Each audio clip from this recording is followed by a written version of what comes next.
What's going on? What's going on? Thank you for joining me in this episode of the Gospel of Truth. I'm your host, Marlon Wilson, and we have another great one for you today. I have Mr. TJump and Pastor Emilio Ramos. Man, I almost forgot my man's name, man. Can't forget his name, but thank you for joining me this evening. I know you guys are looking forward to this debate, man. I got a couple homeboys who, this is their pastor, Emilio Ramos, and they've been talking about it. You all know Mr. TJump. Dude's all over the internet trying to debate Christians, man. But let's see if his arguments hold up today. Before I bring these guys in, I do want to go ahead and encourage you to go ahead and like and follow the Gospel of Truth. Go ahead, subscribe, like, hit the notification bell, do what you have to do to stay in the loop with the Gospel of Truth. YouTube, Facebook, all this content is on podcasts as well. So iTunes, Google Play, Stitcher, Spotify, all this content is there. So go ahead, flow over there, subscribe. And while you're there, leave a good rating. With that, let me go ahead and go over a couple announcements I have coming up, shows I have coming up. All right, coming up July 24th, which is in a couple days, 3 days, Jim Majors versus Michael Jones, Inspired Philosophy. Their debating was Jesus buried in a tomb. That's coming up July 24th at 6 p.m. Pacific Standard Time. After that, I have Jack Shannon versus Stephen Boyce. Does the Bible teach that remarriage is always sinful? Should be an exciting debate. It's an interesting debate. Touchy subject. Should be a great debate, though. July 27th at 12 p.m. Pacific Standard Time. It's 3 p.m. Eastern Standard Time. After that, I have Joseph Law versus Jeremiah Notir. Mormon versus Christian. Different worldview perspectives. Should be a great discussion. July 31st at 12 p.m. Pacific Standard Time. Once again, that's another one at 12 p.m. And that's 3 p.m. Eastern Standard Time. After that, I have Richard Suttles versus Robert McKever. And Atheist versus Christian debate. Are our moral intuitions necessarily moral facts? Should be a very interesting discussion right there. That's coming up August 3rd at 6 p.m. Pacific Standard Time. Once again, that's just the next 4 shows on the Gospel of Truth. And I hope you're excited as I am about the future shows that are coming up. Once again, if you want to stay in the loop and not miss any of these debates live, you want to make sure that you're liking and subscribing. Hit the notification bell. Don't forget, because you'll be out the loop, man. And I want you in there. I want you in with us. All right. Make sure you stay in the loop. With that said, let me go ahead and bring these guys in. If you remember TJump, he came on my show. He was one of the first individuals to come on my show. Me and him had a discussion. And then he came on a second time and he debated Matt Slick.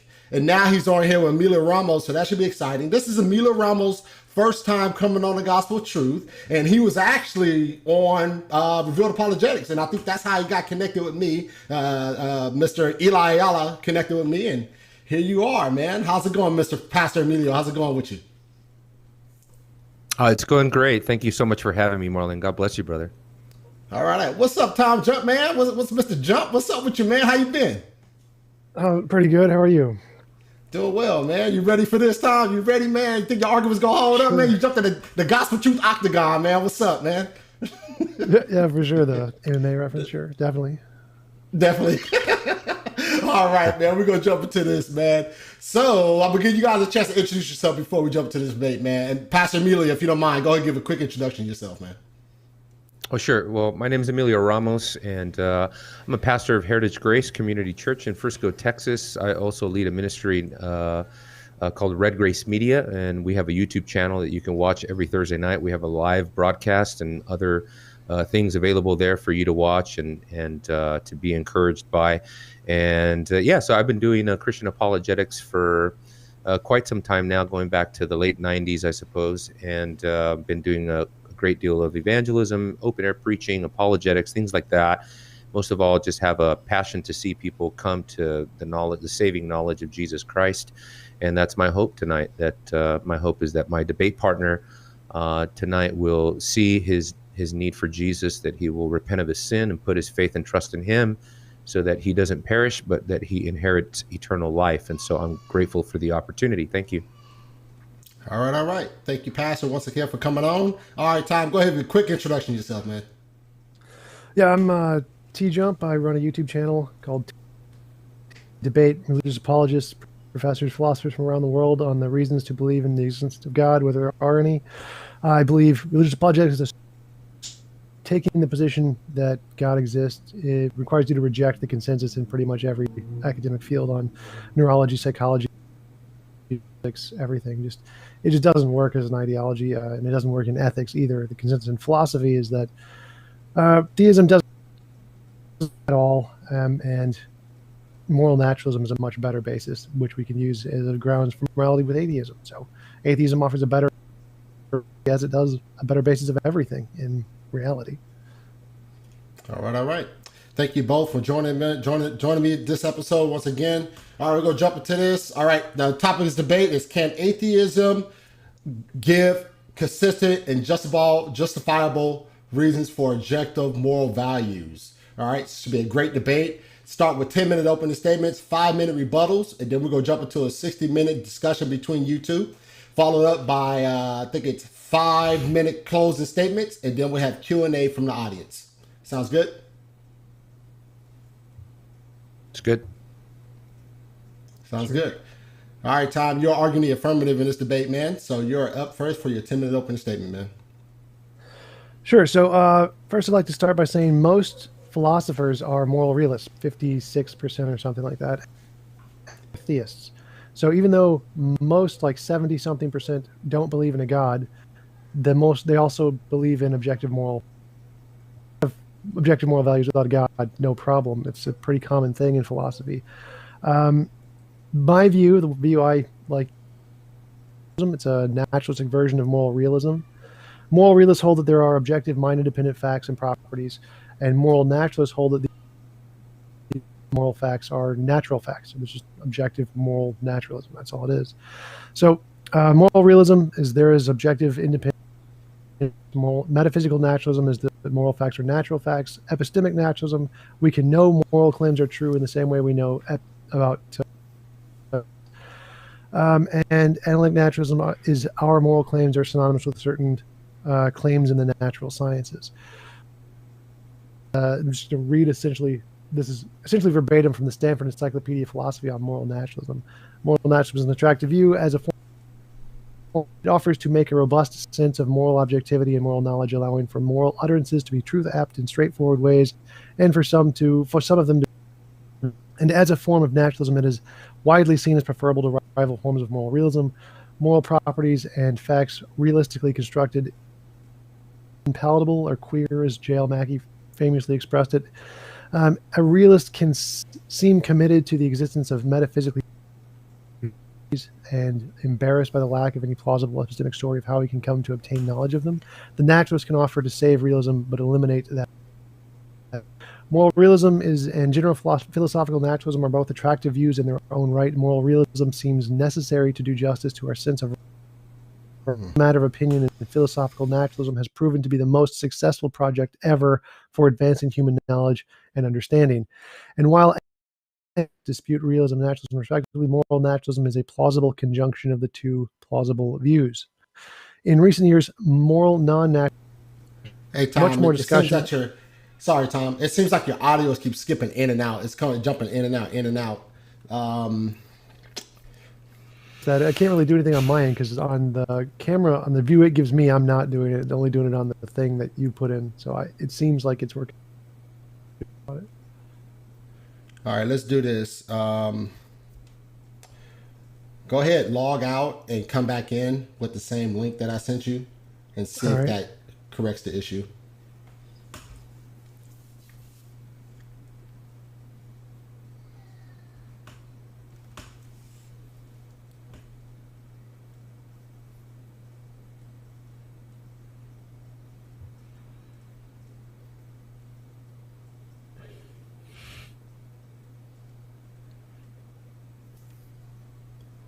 All right, we can. No, seems like it's probably going to be doing the same thing. But yeah, looks like it's doing it still. Like the audio's still doing it still. All right, let me close this out, Tom, and I'm gonna send you a new link, man, and see if that fixes the issue, man. Okay.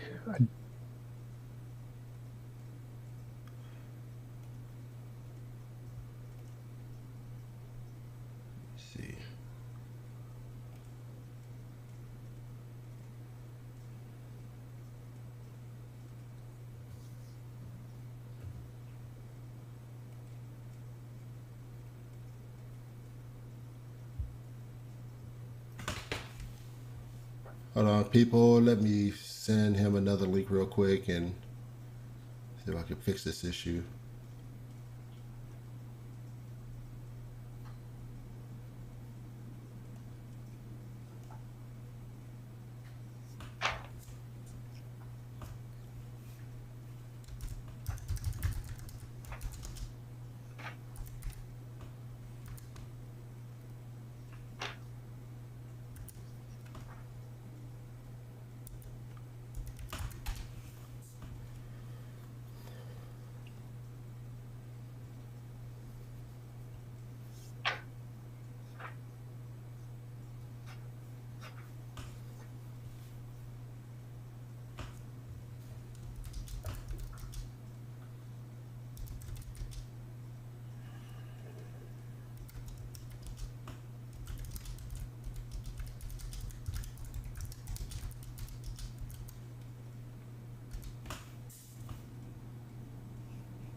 Sorry, folks. Just trying to get his audio and everything straight.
Log out.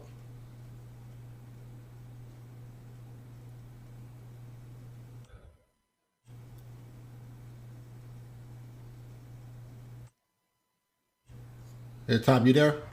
Yep, I'm here. All right, still skipping around a little bit. Let's see if we can.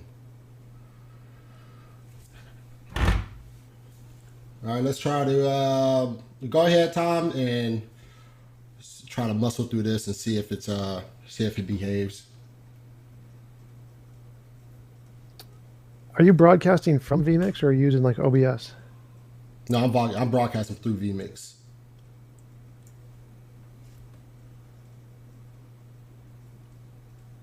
You can go ahead where you left off at, and then we'll see if it behaves. All right. Yeah.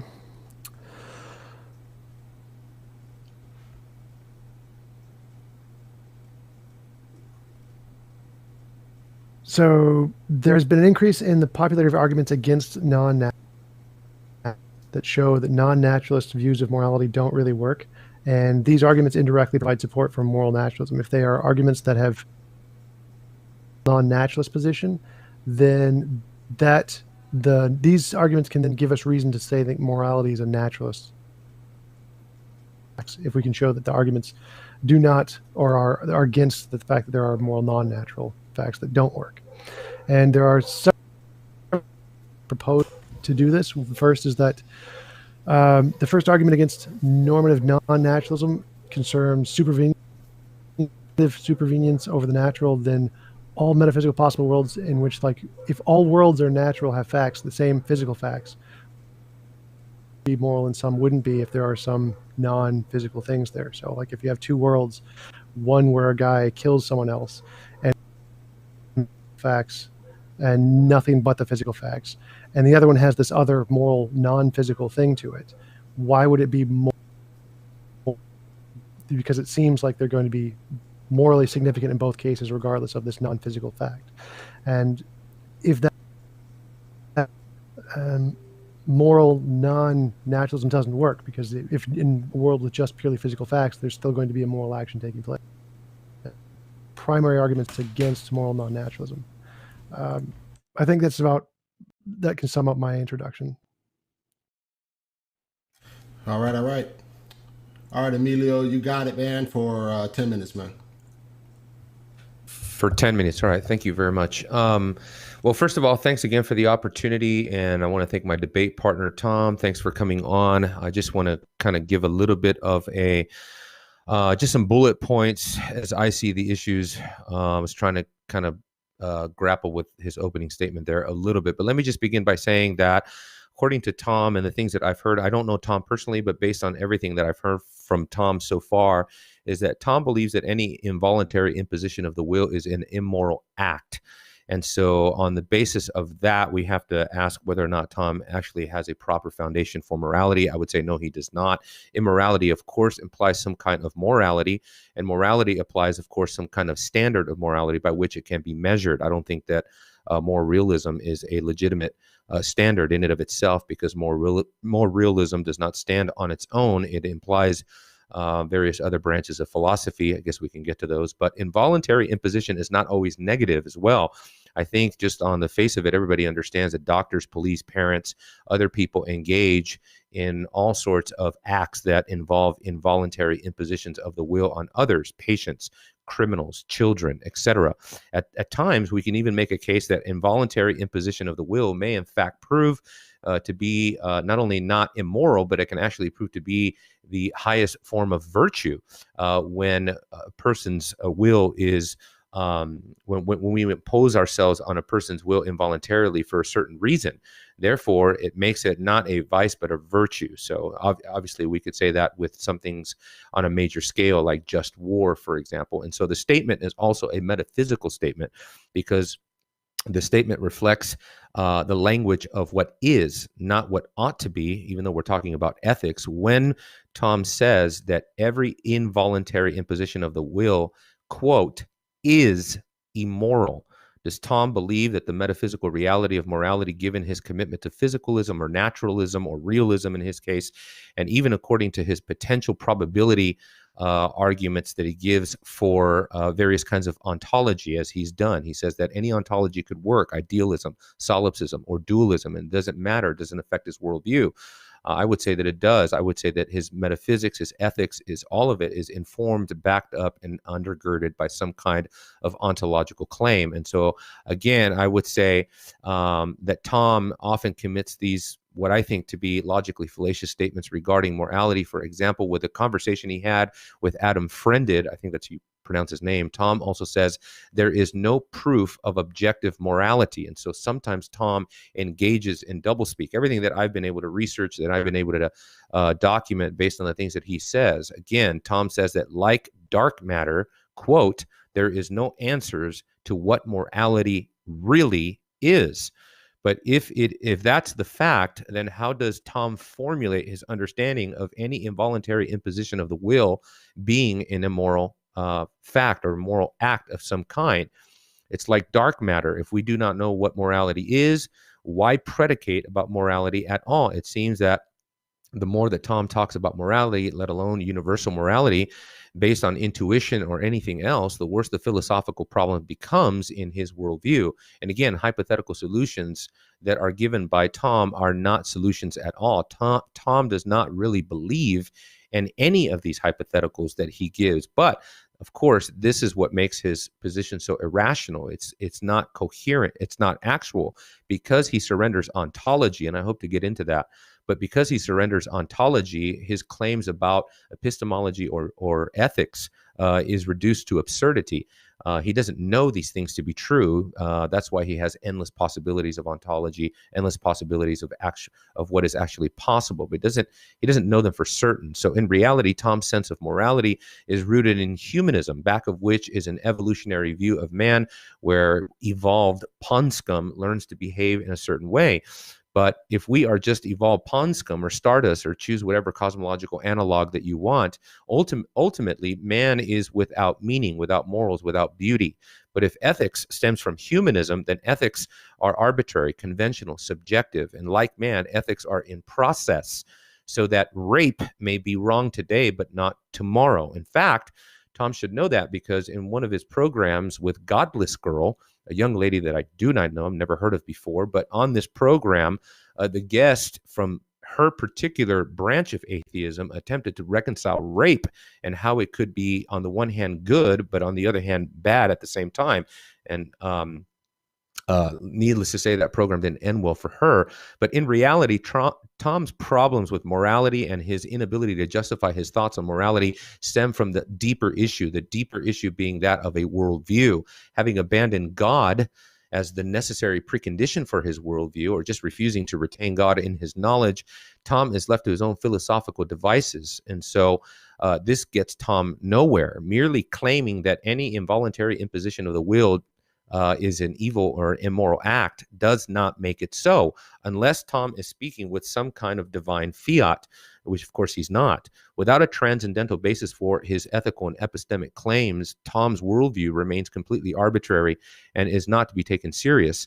At times, sometimes you wonder if Tom really cares about truth at all, given his espoused worldview.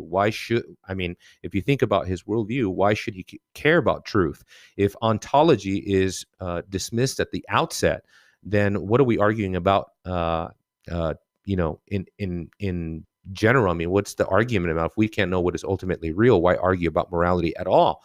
And so he also places a great stress on sociology and tries to take a consensus of things, saying that moral progress, moral intuition is the way that we know what is rightly moral. He claims that LGBTQ people, for example, that we have progressed in this area. That's just one example, because they went from being treated poorly to being treated well, because we've evolved as a society, because although Muslims believe in throwing LGBTQ people off buildings and things like that, these are comments that he's made, that we have progressed as a society, and therefore we have deemed certain things to be morally repugnant based on a socio consensus of sorts. But again, on the basis of that litmus test, Christianity therefore should be, because Christianity has suffered persecution more than any other group in world history, we should categorize Christianity as the group of the lowest social standard, and should be immediately elevated to the highest group in society and given supremacy above all other groups as an expression of moral progress. That's if we take Tom serious, that sociology is going to give us morality. Now, however, this ethics experiment quickly implodes. If we begin to think about ethics from the sociological perspective, we will never arrive at a consensus on anything. The only thing that sociology will give us is an ethical standard as diverse and as discombobulated as society itself. Tom thinks ethics will somehow be developed positively, I think, based on the use of progress in technology. But if China tells us anything, is that you can have all the technology that you want in the world and yet produce barbarity and oppression on an industrial scale. And so these are quite confusing statements to me. And I would argue that they're the byproduct of rejecting the true standard of what is right and wrong. Of course, the triune God of Scripture, his self-attesting word, wherein God's law is contained, interpreted, and affirmed in a way that human beings, especially his people, can understand and apply to their lives. Scripture alone can tell us what is good and right, what are the sorts of moral prohibitions that endure for all time, what are the positive laws of the Bible that expire upon their covenantal fulfillment in the plan of God. But without this transcendental standard, Tom becomes law unto himself. But not only does Tom become a law unto himself, not only does Tom become, in a sense, self-regulating, self-governing, self-determining, and an arbiter of morals, meaning, and beauty, but so does godless girl. And so everybody, if Tom's worldview is to be taken serious, there is no ontology, and there's no way to bridge the gap between ontology and epistemology, for example, then godless girl is just as equally valid in stipulating that rape might be right, given certain conditions. And again, this is just her version of an anti-theistic morality, or the lack thereof. And this is the problem with worldviews. Worldviews are a thorny thing indeed. And so that's why I would say that in order for Tom to have a valid ethic, he has to have a valid worldview, and that is only available to him within the Christian worldview. And that's my hope tonight. My hope tonight is just to appeal to Tom, on the basis of the gospel, and show him that, in fact, when you deny the gospel, you are left to these kinds of arbitrary absurdities within your worldview, both philosophically, morally, and everything else. And so I hope to be able to get into some of those issues with Tom tonight. Thanks. All right, thank you, Emilio, for the opening statement. Thank you, Tom, also for your opening statements. Now we're going to roll into our rebuttal round. We're going to get 5 minutes rebuttal from both parties. Tom, you're up for a 5-minute rebuttal, man. Can you guys hear me right now? Yeah, I can hear you. Question. Was the debate topic my model of morality specifically, or can atheism support objective morality? Atheism. Can atheism support... Can it justify and have consistent reasons to hold to objective morality? Yeah, so essentially he didn't address the topic at all. He just talked about morality, and addressing my specific morality, he completely misrepresented it entirely. So he didn't actually address anything about the topic. Like, my ontology independent, that doesn't mean there isn't an ontology. It means that it's true regardless of what the ontology is. It's like, for example, if I say the argument, I think, therefore I am, that's true even if it's the world's physical, or if it's idealistic, or if it's what the ontology is, because the statement is still going to be true regardless of the ontology. So I'm not getting rid of ontology. I can just say I don't true regardless. We just apparently just didn't understand that and thinks I'm just getting rid of ontology. Like, of course stuff exists, so I'm not getting rid of ontology. Nihilist, so she thinks that nothing can be known, and knowledge nihilist. So I don't think you should use her as an example of anything. It's ridiculous. So apparently he rejects the consensus of experts in pretty much every academic field. Like, they all reject the God and have perfectly no problem justifying knowledge or ethics or morality or truth without God. It's easier without a God, because God causes more problems than any other worldview. It's completely why the vast majority of experts reject it. So can atheists offer an objective basis of morality? Well, yeah, it's pretty simple. There's lots of different ways to do it. It's theism that doesn't work at all. Theism is a failure of offering a basis of objective morality. The gospel is just wrong in almost every way imaginable. It got everything wrong. Especially on morality, just justifying slavery and murder and rape, and so clearly Christianity is out. It's not even an option on the table as being a basis of objective morality. Theism doesn't work either, because we know the Euthyphro dilemma and other things invalidate the possibility that it can be grounded in a being like that. The only is by having a ideal world, essentially like a perfect triangle, platonic abstract kind of a thing, where what it would mean to live a life, and then we're trying to build the world to represent that and give as many people as possible that. He accused me of doublespeak. Like, there was nothing I said and there was doublespeak. He just misunderstood all of the statements. Involuntary imposition of will is immoral because there's always a more moral option, which is allow everyone's will to just on anyone. So, for example, if everyone gets their own universe and they can do whatever they want with it, then there's no reason for war. So there's no reason to kill anybody. So imposing on them is immoral. Like, why would you start a war in a place where it's physically impossible to start a war?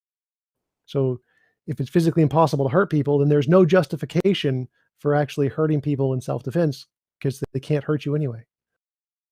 the criterion of involuntary imposition of will is a superior moral criterion than what he espoused, because what he's espousing doesn't work as moral. It's just, so to summarize, like he didn't address the topic. He goes against the consensus on every academic field. He didn't represent my position accurately, and probably shouldn't use Godless Girl as an example of anything, because she's ridiculous in a lot of my rebuttal. All right, thank you, Tom. All right, Emilio, you're up for your 5-minute rebuttal, man. No, I'm a little bit of a disadvantage because his microphone is still cutting out really bad, so I'm catching like every other word, and so I feel like I'm debating with one hand tied behind my back. But I understand technical problems, but I just let you know. So, Tom, if I do not get your statement 100% correct, I'm sorry. It's probably because half of your sentences I'm not hearing them. So I'll try to do the best that I can, if I can. Okay. When I talked about answer, the question today is about atheism. The problem is that there is not a monolithic understanding of atheism. I mean, several times atheists will make that statement that they're representing a particular understanding of atheism, that in fact they don't understand atheism to be a certain thing, or they don't agree with, let's say, a textbook definition of atheism. They don't believe it to be a rejection of the Christian God or rejection of a God at all, that it's just a stipulation of a lack of belief. So there is no monolithic understanding of atheism. I can only deal with TJump's particular understanding of the topic tonight. Okay. And so just again, in the sense of ontology and epistemology, to me, I just simply don't accept Tom's understanding that he has an ontology. I'd like to hear what it is, because I haven't yet. I've heard several videos and several instances in which Tom says that he does not have an ontology. I mean, you'd have to correct me on that, Tom, but I've heard you repeatedly say that you don't have an ontology, that you're open to any ontology: realism, solipsism, dualism. And I've yet to hear you actually pick one and stick with one and defend one. And so I can only go on the basis of your claims. I'm not trying to misrepresent you. And the reason why I brought up the example of Godly Squirrel is just to show you what happens when you don't have an ultimate standard of right and wrong. When you're left to stipulate your own morality, you end up with, well, here's the thing: if you don't have an ultimate transcendent standard of morality, when morality is what Tom made sense, because here's the thing: Tom does not represent, he doesn't represent even other realists, or he doesn't represent other atheists or agnostics. He says that he doesn't contradict himself. However, repeatedly, I have heard Tom say on the one occasion that he represents an atheist position, and yet in another video, he'll say he represents the agnostic position. And so those two things to me are not compatible at all. I don't think that you should to claim atheism, as far as the way that I understand atheism, and I understand atheism to be the rejection of the Christian God on the basis of various lines of evidence, arguments, things like that. That is not an agnostic position. And so for him to say that he doesn't engage in double talk, I mean, I think that is. Also, he talks about, again, he makes these general, broad, sweeping statements about Christianity getting everything wrong. I mean, that's a nonsensical statement, completely nonsensical statement, and a straw man argument. It's just an ad hominem attack. These are logical fallacies. Talking about, he would have to be specific what he's talking about, of course, where the Bible justifies things like rape and other things, slavery, in the way that he understands that. Of course, as within a Christian worldview, I would say that only a Christian can actually give a justified answer as to what is wrong with slavery in certain instances, and why it was right for slavery to exist under, let's say, the theocracy of Israel, et cetera, et cetera. Of course, the Euthyphro dilemma has been answered repeatedly by Christians over and over again. Of course, we understand morality that streams out of the very moral character and very moral nature of God. It's the very moral attributes of God that gives birth to morality in the first place. And again, this one thing that you'll hear repeatedly from Tom over and over again is hypotheticals, that the world could be this way, it could be that way. But if we're dealing in hypotheticals, then nothing is known for certain.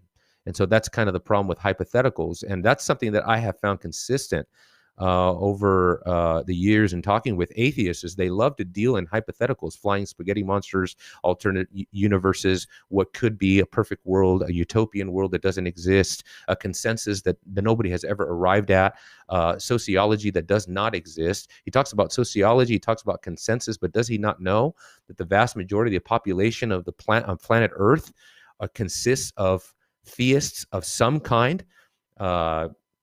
Of course, I don't think they're right or justified in their form of theism, but just as it is, the vast majority of the human beings on planet Earth are not atheists. They don't share.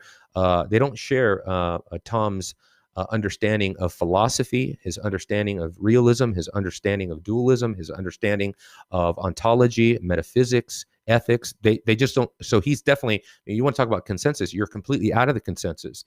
Most of people believe that God or some form of God or even gods, take Hinduism, for example. But if you just put together Hinduism, Buddhism, and Christianity, and speaking of Christendom on the broadest terms, that's not an atheistic worldview. The consensus is, if you want to go by that, the consensus is that atheism is false. I doubt he wants to stick to consensus. He says it's superior in every way. Well, of course, that's the burden of proof is on you to show that. It's not superior to me. I don't see how you have given us the basis for morals, meaning, and beauty. So I think that's still to be determined. So thank you. All right, thank you both for those rebuttals. Appreciate you, man. All right, we're going to have, so now we're transitioning to our 60-minute discussion between you two. Hopefully the audio is not too bad. Tom, I messaged you. If it is, I'll just have to ask Tom to repeat himself. Okay, all right. Well, try to muscle through it. But anyway, we'll have a 60-minute discussion. Everyone out there in the audience, if you have any questions, let's get those questions in. As you hear them, the discussion, get them in, because I'm sure these guys will be ready to answer them. All right. With that said, you guys have it for 60 minutes, man. Yeah. So first thing I wanted to mention was that consensus is a consensus of experts in the field, not just a majority. So just saying lots of people believe it isn't an argument. Saying the majority of experts who understand the field is an argument. That actually qualifies as evidence.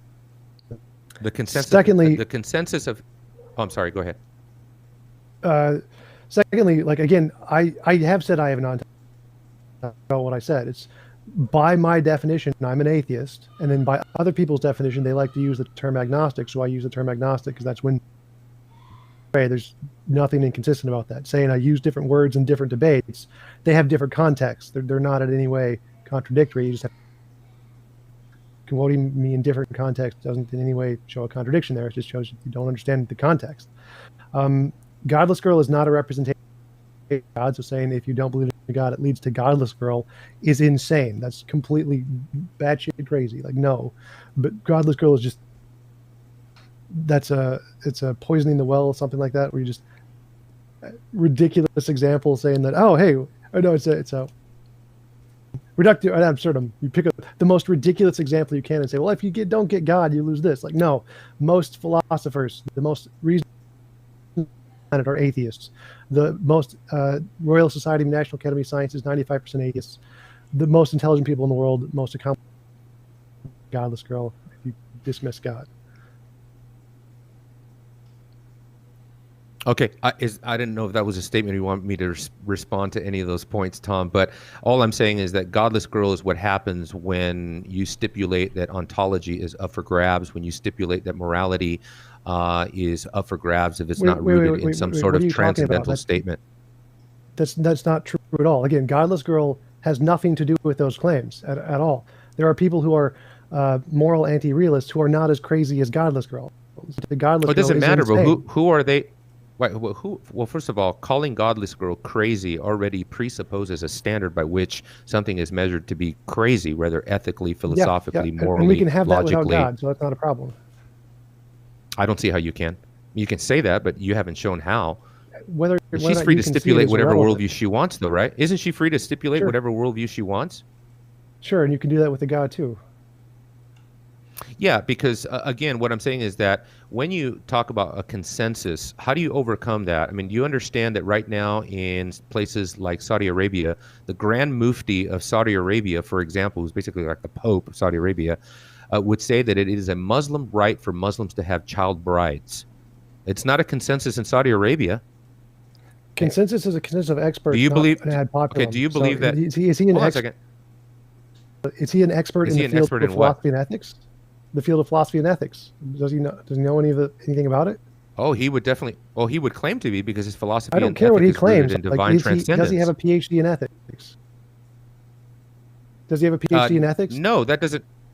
No, he doesn't. But just because you have a PhD in ethics, I mean, I think that's a false appeal to authority. Are you telling me that based on? Wait a second there. Are you telling me? Hold on a second. Are you telling me? Hold on a second. Are you telling me that you base everything on the basis of experts? No, I never said that. So experts' authority is a real evidence. You can do that. You can say, here is an expert and here's their position. That's evidence. It's not to authority. Right. So they don't determine. They don't determine. No, wait, they don't determine wait, morality. They don't wait. determine ethics or what is No, real. of course not. No one does that. So again, is only a fallacy if you're appealing to a false authority. If they're an actual authority, you can do that. Okay, so the authorities, the PhDs that study biblical theology, inspiration, textual criticism, transmission, canonicity, archaeology, paleontology, the experts that stipulate all these things having to do with religion, all the experts say that God exists. Are you ready to accept God? They're experts in the field of, not in the In the field of of God's I'm sorry, existence. your mic cut out. Your mic cut out. They're experts in the field of what? Biblical studies. So if Correct. I could ask them about the Bible, but they'd tell us nothing about the way the world is.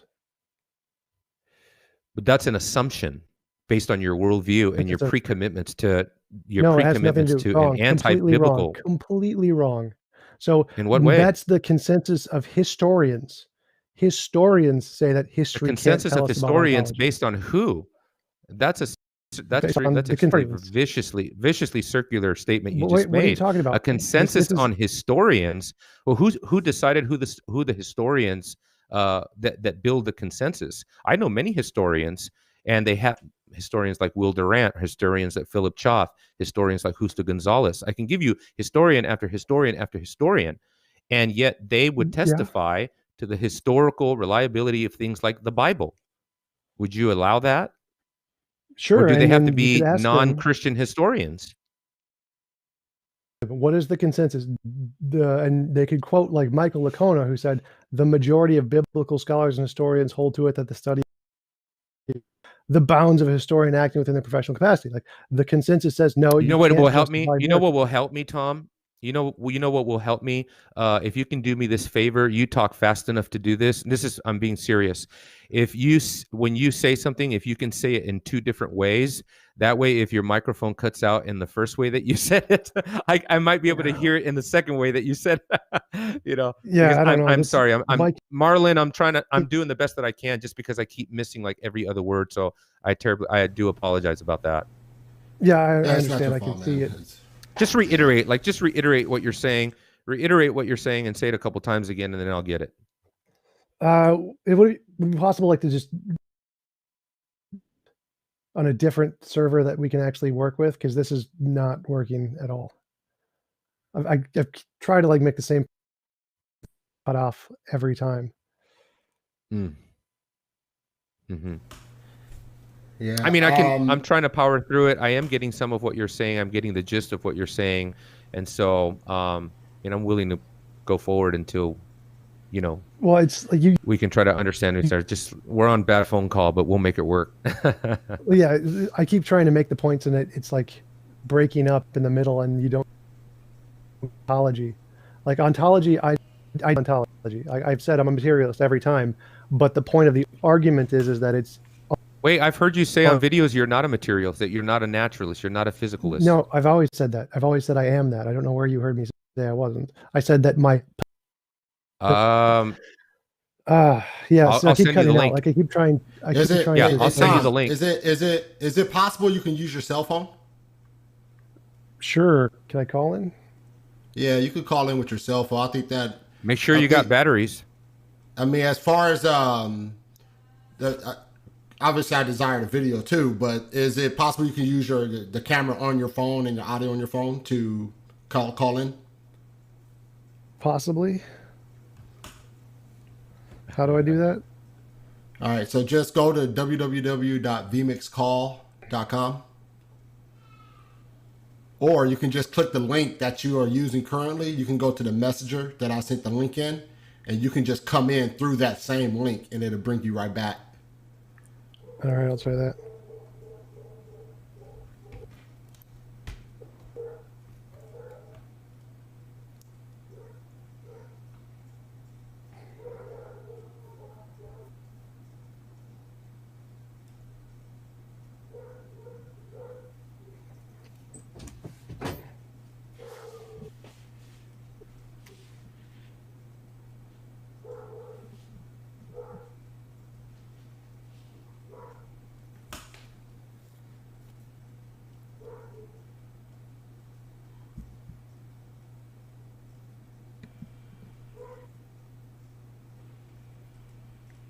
Is it showing up? Hey, Marlon, is it showing up? I called in. That sounds good. Yeah, it sounds good. Well, I'm still Yeah, talking on sure. my mic for my computer. Yeah, Can it's you hear me still on the going phone, out too? because it's. I guess the issue is that it's trying to pick up. If you're calling on your phone and if you're still trying to use your mic, it's not going to work right. I don't think, because your camera's your phone's gonna use your camera and your mic in order to call in. Yeah, I'm going to close my computer out once I get in on phone call, but I called in on the link you sent. Is it coming through like on my phone? Do you see my phone in TJump 2? Yeah. Yeah, I see you now. And I hear you, but I'm not sure if are you using the audio from your mic right now or the audio from your Mic. phone right now? All right. Now I'm using the audio for my phone. Can you hear me now? Yeah, I can still probably hear you through your mic. I think your mic is still picking it up. Can we just try it again, different program sometime?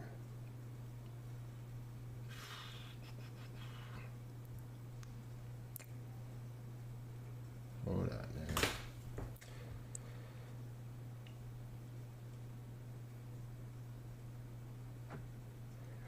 Marlon, do you have Streamlabs? Streamlabs? No, I don't. This is the only thing I use. This and Skype. I could bring you in through Skype, but you don't have Skype, right? Is there a no login option on Skype? I could bring you. What do you mean? Is there a long? What do you mean? Like on most web browsers, you just put in the link. You don't have to log in or anything. You don't, like Skype, I think requires you to have a actual login. I don't have a login. Let me see if I can. I think only Skype is going to ask you to create an account and all this stuff. So let me.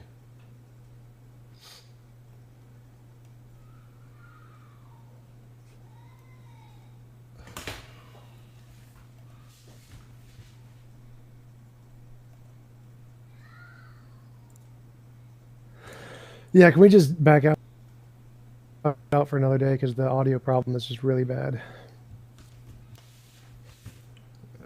Let's try one more thing, Tom. Let's close this link out. Let's close it totally out, and then I'll send you a new link, and then just come in through your cell phone. All right.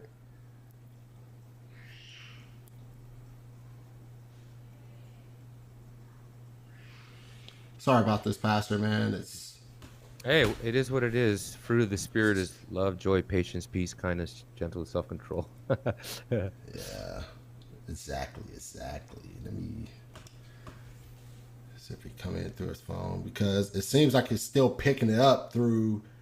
Yeah. Because he just tried to call in, and I think that's what he just did.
Hey, Marlon, are you still there? Because I can't hear you type. Yeah, I hear you. Yeah. I mean, I've Okay. muted my mic. Making sure. So be typing all loud. Is he calling? You think he's calling or he's not calling? Yeah, he's trying to call in, but it's not picking it up. Okay. Too bad. Yeah, I don't know what the deal is here. Let me see. You should have just went with that Skype, man. Yeah, I don't think he. Let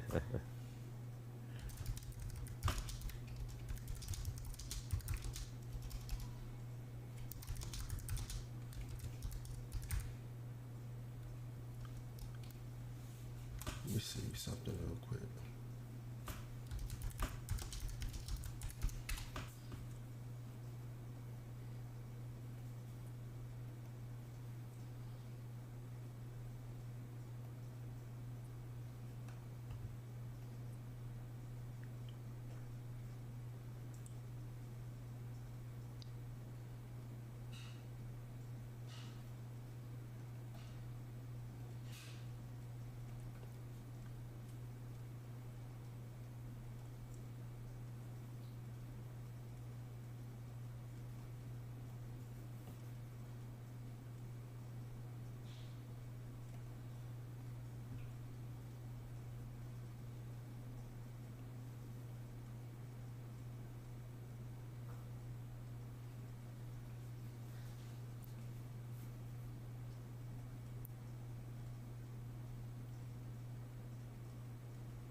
Okay, brother. What do you think, man? All right, You'll call me hold back, on, or? Nah, hold on. I got him. Let me tell Tom to hold on. Hold on 1 second. Okay.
Can you guys hear me?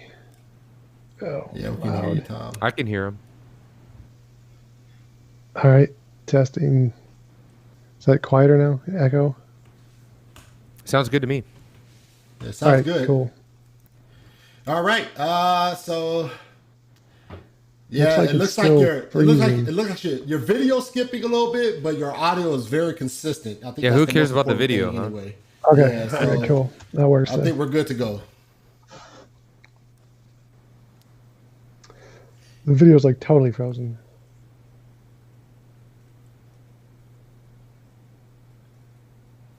Can you guys still hear me okay? Yeah, we can hear you fine. Yeah, All right, all right. All right, so you guys got it, man. You guys continue the conversation.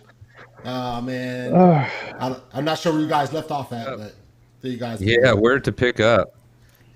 Yeah, so the ontology thing where you keep saying I don't have an ontology. Like I definitely do have an No, you ontology. I am keep a saying no. You materialist. keep Every saying time you I don't say have an ontology on your videos.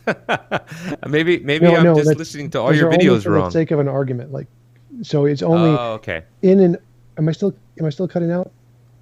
No, you're No, good. your Am I still audio's cutting fine. out? Okay. So Yeah. so so I say I don't have an ontology for the sake of an argument. Like the argument is true regardless of the ontology you put in. It doesn't matter which ontology you use. So 1 + 1 Okay. = 2 is going to be true if materialism is true, or if idealism is true, or if dualism is true. It's ontology invariant. It doesn't matter how you change the ontology, the argument stays the same.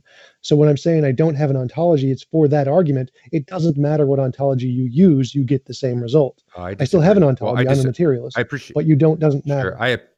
Okay. Yeah, I appreciate that. I don't agree. I definitely don't agree. I think your ontology definitely can determine everything that you say regarding on the epistemological level. I think they're interrelated. They're codependent. They're involved. They inform each other. And so, if you're a materialist, are you a monist? Are you an atomist? How do you see reality? Well, I can prove that false just immediately again because 1 + 1 = 2 doesn't change regardless of your ontology. It's true ontology invariant. So I can prove that What if false you're in the immediately. Buddhist? Right. What if you're in the Buddhist ontology and everything is Maya?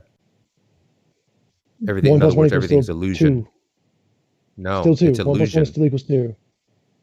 It's not to them because it's an illusionary equation. I mean, I would They can disagree say with that. it, but they wouldn't. That's nice, but it's still true. Like that doesn't matter if their opinion on it doesn't change the fact it's true.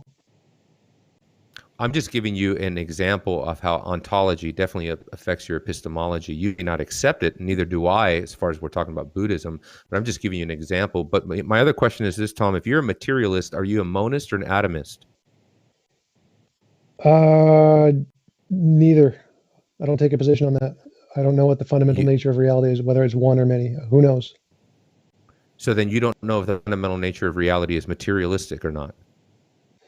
I You don't want to know anything with retract your absolute statement? certainty. You want That's what okay, the so you want evidence to indicates. right, so you want to retract your statement that you're a materialist, or would you go back to No, being agnostic?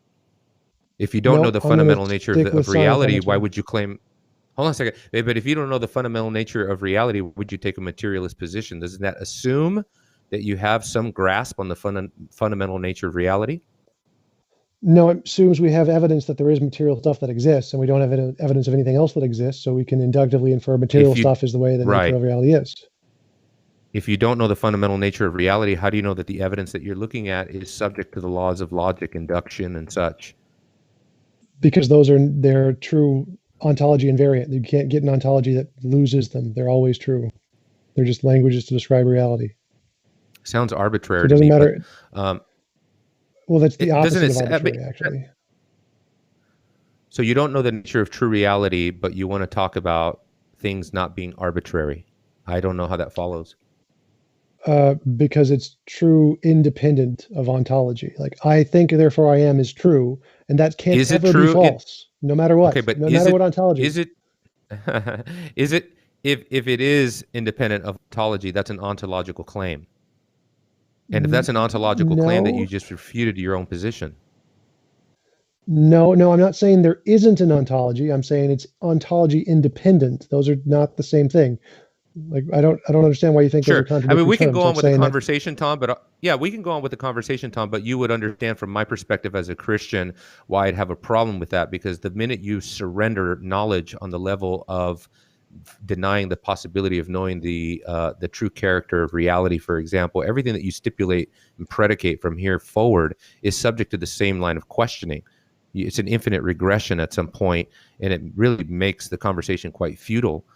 You can say that you're a materialist, but you don't know in reality if materialism is true. That's just a pragmatic position that you take for certain, for nope, certain that's not how pragmatic knowledge reasons. works. That's not how knowledge works. That's just a misunderstanding of what knowledge is.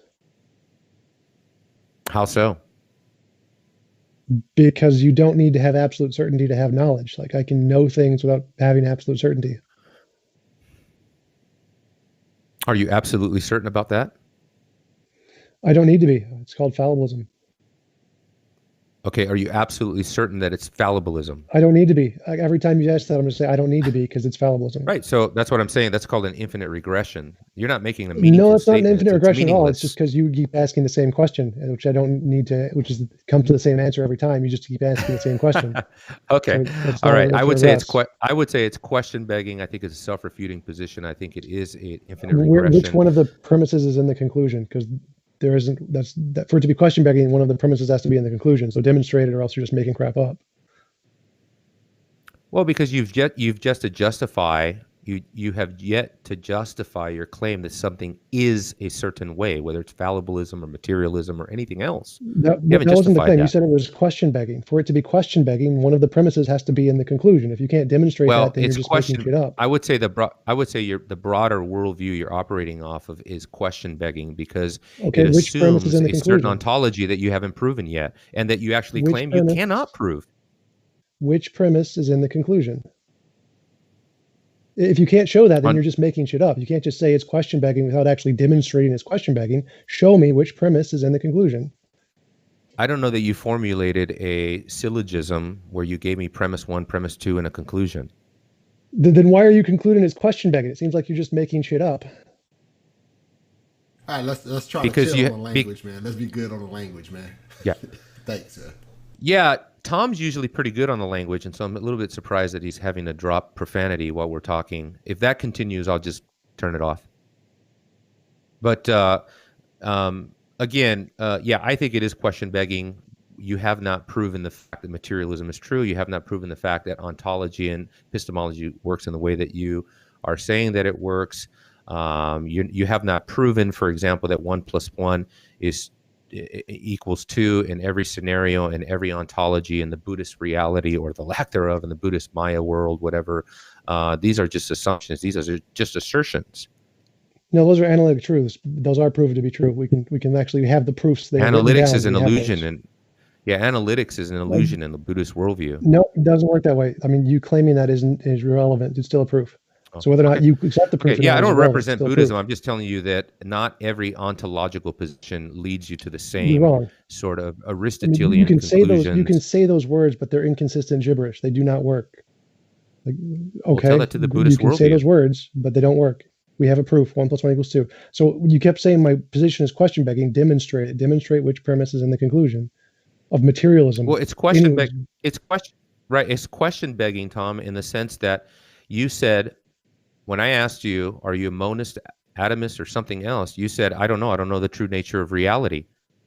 Okay, so when you make a statement about reality, aren't you begging the question that reality is such and such without knowing? As a matter of fact, it's a total self-refuting position. No. How is it not a self-refuting position when you deny the possibility of knowing reality, and yet you're stipulating something about reality? Because I'm not making a deductive absolute certainty claim. I'm not saying I am certain that reality is this way. I'm saying that I have reason to believe reality is this way. Oh, okay. So is it a meaningful? Right. Okay. If you don't need to be certain, then is it a meaningful statement or a meaningless statement? Can we discard it since it's not certain? You don't need it to be certain. No, it's perfectly meaningful. You don't discard it because it's not certain. That's not how language and knowledge work. Not acceptable. That's not acceptable for me at all. I mean, philosophically, if you find that acceptable, that's your problem. In every field of logic and science and rationality and everyone who understands these things. Okay. I disagree. I disagree with flat earthers. That's fine. Well, I disagree with you. I think there are plenty of philosophers that would not accept that. That's just unacceptable, philosophically speaking. I don't know any. None that I have. Well, I could cite. Van Til. Sure, I could. Oh, of course, Van Til, Bonson. I mean, plenty of people. Okay, John Frame, James Anderson. In the academic fields, okay. So you can be a flat earther. What do you mean? Greg Bonson got a PhD from US. Hold on. Greg Bonson got a PhD for USC. They don't take his PhD serious? Oh, they take his PhD seriously. They don't take any of his papers seriously. That's kind of the point. Why? What do you mean? Then they shouldn't have. Lots of crazy people. Then they should not have admitted. Hold on a second. They should. If they don't take him serious, then they shouldn't have admitted his thesis into their journals, and yet they did. Sounds like an expert to me. That's not anyway, so works. let's move on. Let's move on from there. Tom, let's move on to something else. Okay. Are you an intuitionist? Because in a lot of your videos, you say that you know things based on intuition. Intuition is a form of evidence. That's the consensus, again, in philosophy, the experts in the field. So, yeah.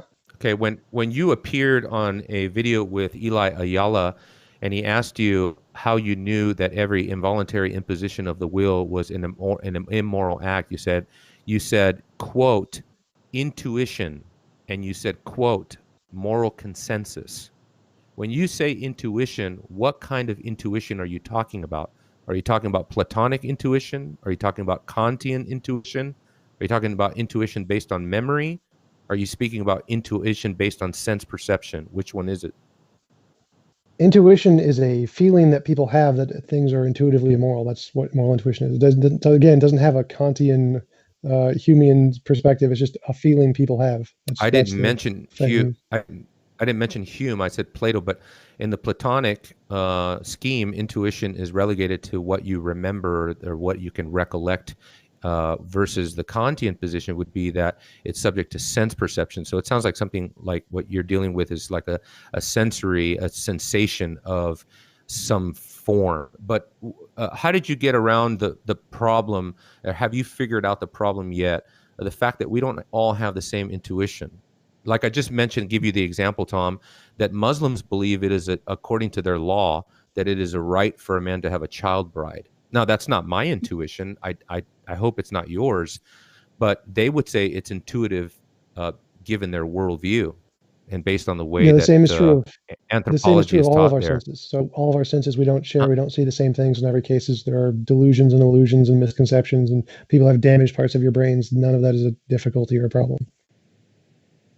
Okay, so when you say based on intuition, and then when people respond to the fact that, well, it's not, I don't intuit those kinds of things, the response that I've heard you say repeatedly is that, sorry, I can't help you if you don't understand that, whatever, torturing children for fun is immoral. I can't help you. So is that the way that we determine morality? It just is that way? Nope, that's a complete misrepresentation of No. my position entirely. Like, if you can't understand why torturing children is wrong, yeah, you have a problem. I can't help you. But how I get to the conclusion that there is involuntary imposition of will is immoral is by using moral intuition and moral progress and following those to a conclusion of where they lead. And my thesis is that's where it leads. So you So two begin with different moral things. intuition, and you begin with moral intuition, and you conclude with moral intuition. I begin with moral intuition and I look where it leads. Okay, but you said you said the way I get to moral intuition is that you begin with moral intuition. Is that not fallacious? No. The way I get to involuntary imposition of will is wrong is I look at moral intuition and I try to describe those with principles, and the principle that I seem to be able to use to describe those is involuntary imposition is wrong. So I'm describing the intuition.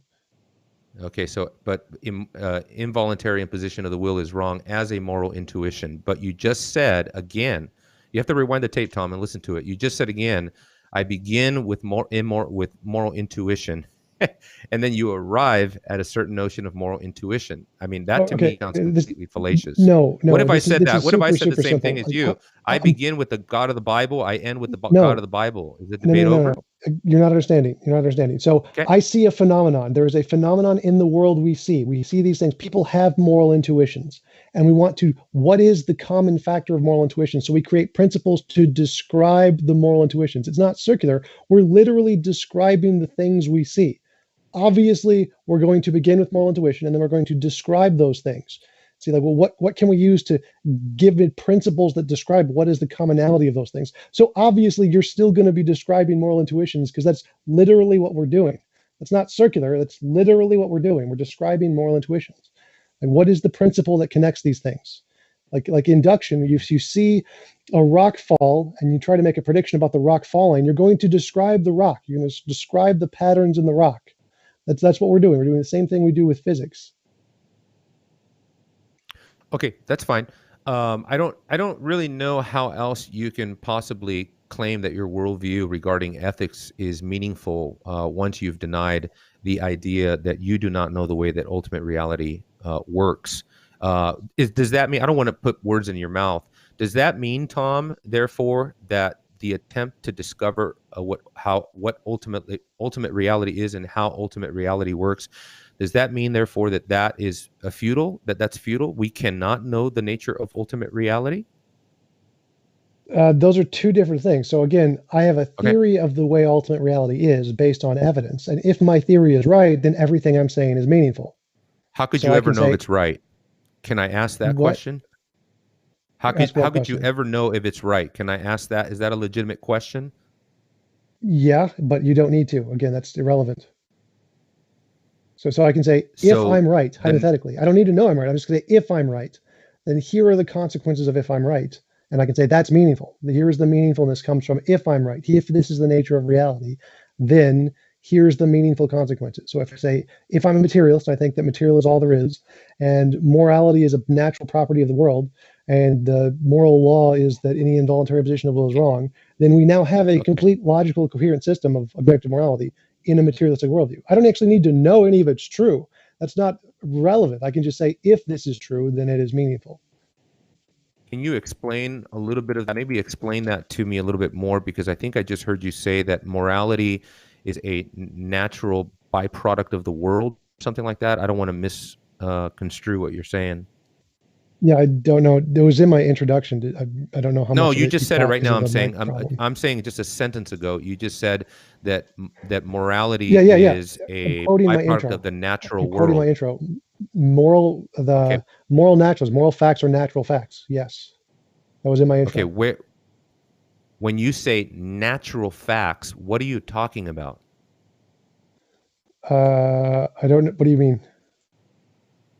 Okay, Wait, what? maybe I Facts, should ask you the physical, question. materialistic, non-spiritual stuff? Oh, okay, so are you saying moral laws are I'm trying to understand, when you say nature, are you saying that moral principles come from what we find in nature? Yes, that is correct. That is moral Can naturalism. Okay, but when you say nature, are you talking about the trees, the rocks, the moon, the stars? What are you talking about? Yes, physics, all of physical stuff, nature, natural, physical, Okay. material stuff. Okay, Tom, can you Moral bring me stuff is can in you man. show Yeah. me Okay, can you show me a natural law growing on a tree somewhere? No, I can't show you gravity growing either because it's a law of nature that governs things, just like morality is. Okay, but when you say that morality comes from the material world, Yeah. um, where can we observe that happening? We observe it with our moral intuitions when we see bad things happen, just like we observe rocks falling when gravity happens. That sounds to me like what you call it, but you haven't given me any example of how a tree or a rock or a star uh, produces or conveys or somehow projects morality into the physical world. That sounds Well, like, again, they don't project morality. Morality is a law of nature, like gravity. They don't mhm. come. Gravity isn't created by trees. Gravity is a fundamental part of reality itself. So, if morality does exist as a part of nature, it's a So fundamental it's part of reality just, itself. oh, okay. So it's just the way the world is. Sort of. Is that how we determine morality? It's just the way that it is, but it's not that way for everybody. I mean, not everybody looks at the world and say, "Oh, look, that's the way that it is." Yeah. Are Electromagnetism, you, photons, is a part of reality, and not everyone sees them the same way. They have different kinds of eyes that see things differently. People are colorblind. The fact that people see things differently doesn't make electromagnetism not objectively true. So the fact that people see morality different doesn't make morality not objectively true. so somebody says, "I looked at nature, and nature told me slavery is good, rape is fine, torturing children is not a problem." I got that from nature, and I received a moral intuition within myself that told me that these things were just fine. What how do you arbitrate between, let's say, yourself, who maybe you hold the opposite of that? What's the arbitration process between the two? Same with science, novel testable predictions. Which one is good based on, we can say, But he's what if the tested moral it. principle is what I say it is? Here's how we will be able to make testable predictions about Um, intuition in in the one future. Okay, give you an example. In one of your videos somewhere, you talk about psychopaths who do not have moral intuition. I mean, why? I just answered your question. Why are you bringing up a video? To give you an example of what we're talking about. Or you can just give me the example. Like I just answered your question. Like some people can I'm see trying to get correctly, something some people more cannot see fundamental. correctly. I'm trying to get to something more fundamental. You're saying that we get moral intuition from nature, and I'm trying to tell you that there are some people, even according to you, who do not have moral intuition. Yes, What I've already happened to the granted that and answered psychopath? that like 4 or 5 times. Some people are blind; they can't see, but that doesn't mean Uh-huh. light doesn't exist. It's the exact same How thing. do you know? How do you know that that person doesn't have a moral intuition? I mean, did you not know that Hitler had a pet and was kind to it? Okay, Was they was he can they not a can have moral psychopath? intuitions Was he a too and just have them psychopath or be not a damaged. Like you psychopath? can be colorblind, you can still see and have mistakes. So people can have moral Okay. intuitions that are wrong, and they cannot have moral intuitions at all, like a sociopath, psychopath, and they can have moral intuitions that are right. And so you can have vision that is correct, you can have vision that's incorrect, and you can have vision that So you're are blind and people not just have a vision. byproduct? Okay, so are people just a byproduct of their genetics in that sense? Like because they, unlike you and I, maybe they're genetically, since it comes from nature. Are you saying that somebody like Hitler, he's just genetically different and therefore he doesn't have the same moral intuition? Try to explain that to me a little bit better because I'm not understanding how, on the one hand, you and I can have a moral intuition that tells us that murdering masses of people is wrong, but somebody like Hitler has no problem doing it. Moral intuition is just like vision. Moral intuition isn't objective morality. Objective morality is like a law of nature. It exists outside of us. It doesn't exist in us. Moral intuition is just the way we apprehend morality. So just like we can see things with our eyes and our eyes can get damaged and we don't see things, we feel things with our moral intuition and our moral intuition parts of our brains can get damaged and we feel things differently. That's just a part of our brain. It gets damaged like any other part of our brain. So is Hitler a villain? Is he a victim? Is he just a byproduct of his genetics? Yes, How do you account for every his human being is psychopathic? a byproduct of their genetics and So he's a social victim. He's upbringing. not a villain. So he's just a victim. He's not a villain. What he did, there's really nothing wrong with what he did No, it's in the still sense wrong. that he's just acting out his genetics. Yeah, he's acting out his genetics, but it's still wrong. You're still culpable even if Well, you're it's just not wrong acting to out your him. genetics. It's not wrong to him. You just said it's a byproduct of his genetics, so it can't possibly be wrong to him. So there's no No, way that's to say not it's how culpability wrong works. for Like some again, in people. law, Uh, in law, it still applies. Even if you're like determined by your biology, your brain states, it's called compatibilism, a very common position in philosophy, the majority position in philosophy is you're still culpable of your actions, even if they're determined. There's not a contradiction there. mhm. Okay. Yeah. So, in your idea of morality, is there because you don't believe in an afterlife, you don't believe in a God that's going to judge you. Um, you mean to tell me that somebody like a petty thief and Hitler, they receive the same retribution for their crimes? I Is don't there any believe in an justice in? afterlife. There is no retribution. Morality doesn't Right? be moral or immoral because of rewards. Like if you kill somebody, it's wrong because you killed them, regardless of whether or not you're rewarded or punished. The rewards and punishment Mhm. don't add anything to morality. It's completely irrelevant to morality. It's just a feel good thing people want to add in there. Say, well, if I'm moral, I get rewards. Like that doesn't have anything to do with Mhm. morality. It's irrelevant. I'm just wondering if you're okay with a kind of worldview that says a petty thief and a child molester in the end suffer no different fate. Again, that's just a feeling that's irrelevant to truth or morality. Like something isn't moral because you get rewarded or punished for it. So the rewards and punishment to morality makes no difference to truth. It's not like, well, you get Well, rewarded that if you do wasn't really math my right. Like, question. no one Yeah, cares. The reality doesn't care about right. your feelings. Reality cares about truth. I that wasn't my question. My question is are you okay with a worldview that sees no distinction between a petty thief and a child molester since they get the same punishment in the end? Let's say they both die. Let's say the petty thief, in matter of fact, the petty thief gets caught for his crimes, goes to jail. The child molester never gets caught, gets to enjoy a whole life of molesting children, but in the end, he suffers no punishment for his crimes.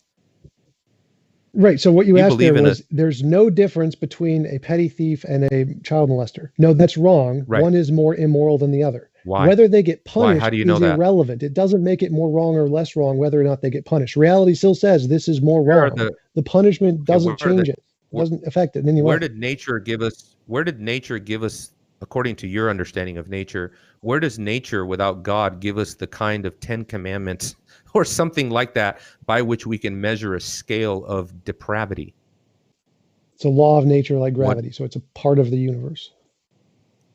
can you bring me that law? Can you bring it to me in a lab somewhere I can look at it? Yeah, The that's the scale of kind of the goal is depravity? that. So yeah, again, the point of moral naturalism is that we can know moral claims are true in the same way we know about claims about the natural sciences, called epistemic naturalism. It was in my introduction, but I think you may have missed it because of the audio problems. So yes, we know of moral claims the same way we know of scientific claims, novel testable predictions. Okay, so well, thank you. I appreciate it. I mean, I'm asking most of the questions, and so I don't know if you have questions for me, but I'm asking most of the questions, and I don't even know how much time we have left. I have some other stuff, and I think I'll leave it for my closing statement, if that's okay. Yeah, sure. So the youth of our dilemma essentially disproves any possibility that there is a God-based morality. It says, is something good because God says it's good, or did God say it was good because it's good on some independent standard? This has been I'm answered asking numerous you. times, but are you asking me? Yeah, yeah. Okay. Yeah, like I said, this has been answered numerous times, and the answer to that question biblically is quite simple, that morality is an aspect of God's character and his nature. Something is right only because God has revealed it, and what God has revealed stems from his nature. Okay, and so his conscience has nothing to do with it then? It's his nature? Because if God's In nature a and his sense, they're consciousness are the same synonymous. thing, then through Leibniz's law of identity, then it's just good because God says so. They're the same thing. If there's some difference between God's nature and God's Well, consciousness, and then it's not. right. Then you're saying so God's only It's saying good. that it's moral because there's some part of his nature that he doesn't have a say in, Sure. and that's what it really is moral, is if that part of his nature. He's just telling us that's immoral, that it's moral. Well, I mean, I don't. Yeah, in one sense, you can't go any further back than the eternal being, the infinite being God. You know, we call it the aseity of God, right? God sufficient within himself. And so, yes, all moral law that God has revealed, particularly eternal moral law, is rooted in his nature, back of which there's nothing. God is not correlative. He has no environment. There's nothing to measure God against. That's why God in the Bible swears against himself. There is nothing higher than God to measure something by. You've reached the point of something truly transcendental and fundamental. You can't go any further back. You may not I accept mean, it, but like, that's the I'm biblical asking, like, claim. And is his huh?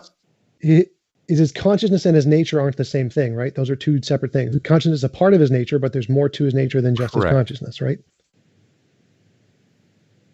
Correct. So his nature, which isn't conscious, is the grounds of morality, not his consciousness. I wouldn't say that. His nature is conscious, I guess, right? Well, God is if simple. all of his nature and his consciousness God are the is what same he is thing, then all at they are the once. same thing. No, I wouldn't say that. I would So say there's a that part of God his is both nature that isn't conscious because they can't be the same thing. oh, no, that's not what I'm saying. I'm saying that in the same way that we would say God is omniscient and God is omnipotent, he is both, but that doesn't mean that they're the same thing.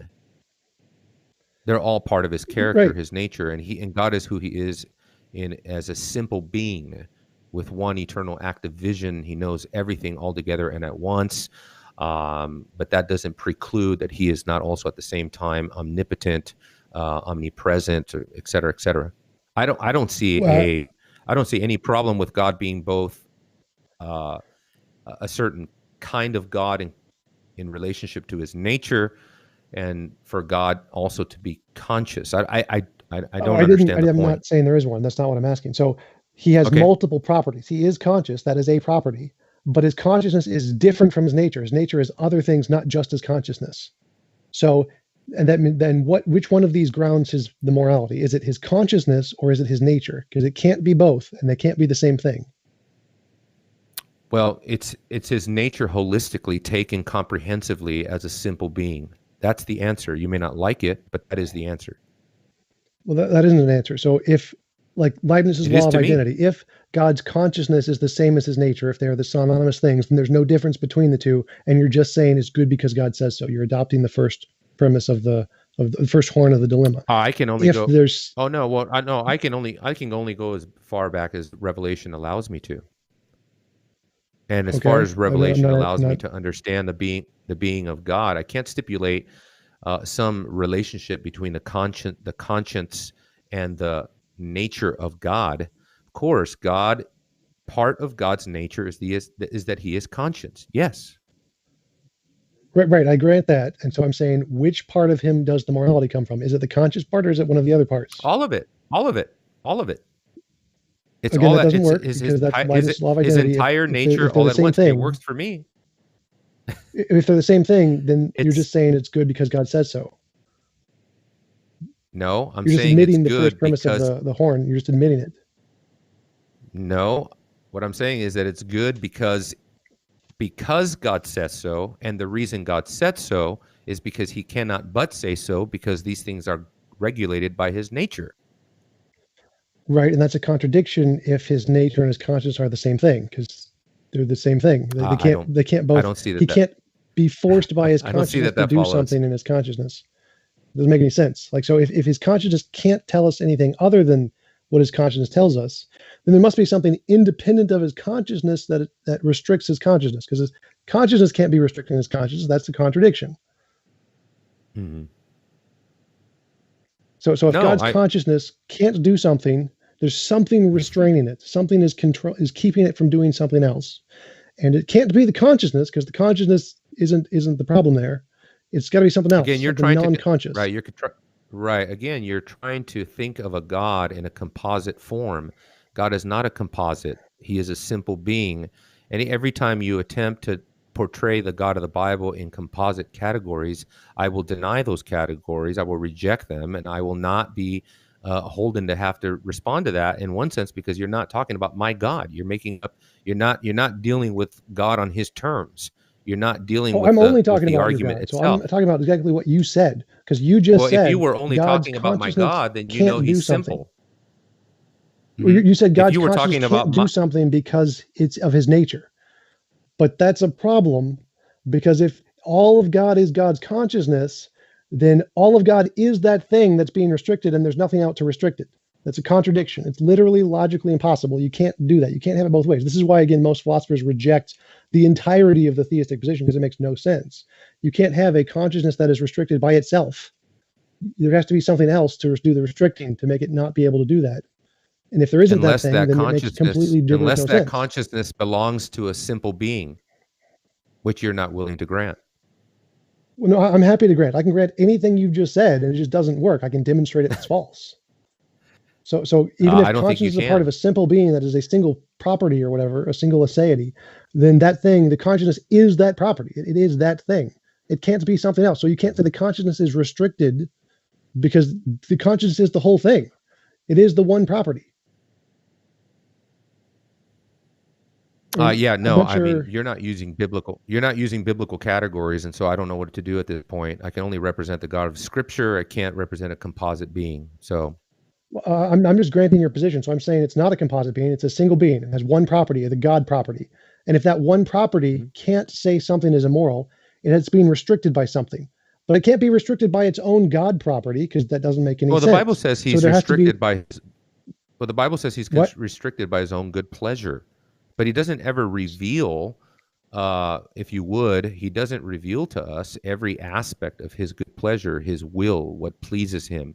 There are some things about God that belong to God alone that we will never know. There's some aspects of God that will always remain a mystery. The Bible says that. Deuteronomy chapter 29, it says that some things belong to the Lord, and the things that he reveals to us, those things are the things in which we can know. There's some aspects of God we don't know. We don't know why. It's his good pleasure. It glorifies him, and that's as far as Christian theology will go to answer a question like, why does God do X or why does God do Z? Because it's according to his good pleasure. Well, why is it according to his good pleasure? Because it glorifies him. Well, why does it glorify him? Because it glorifies him, because he says so. I mean, that's it. That's as far as we can go. Unless you're God. I would say you can, even if God were to reveal it to you, Tom, because you're a finite being, you wouldn't be able to comprehend it. And so thankfully, he's given us revelation that we can comprehend. Okay, but that didn't answer my question. So again, aspect means part. So if he has an aspect, then there's multiple parts to him.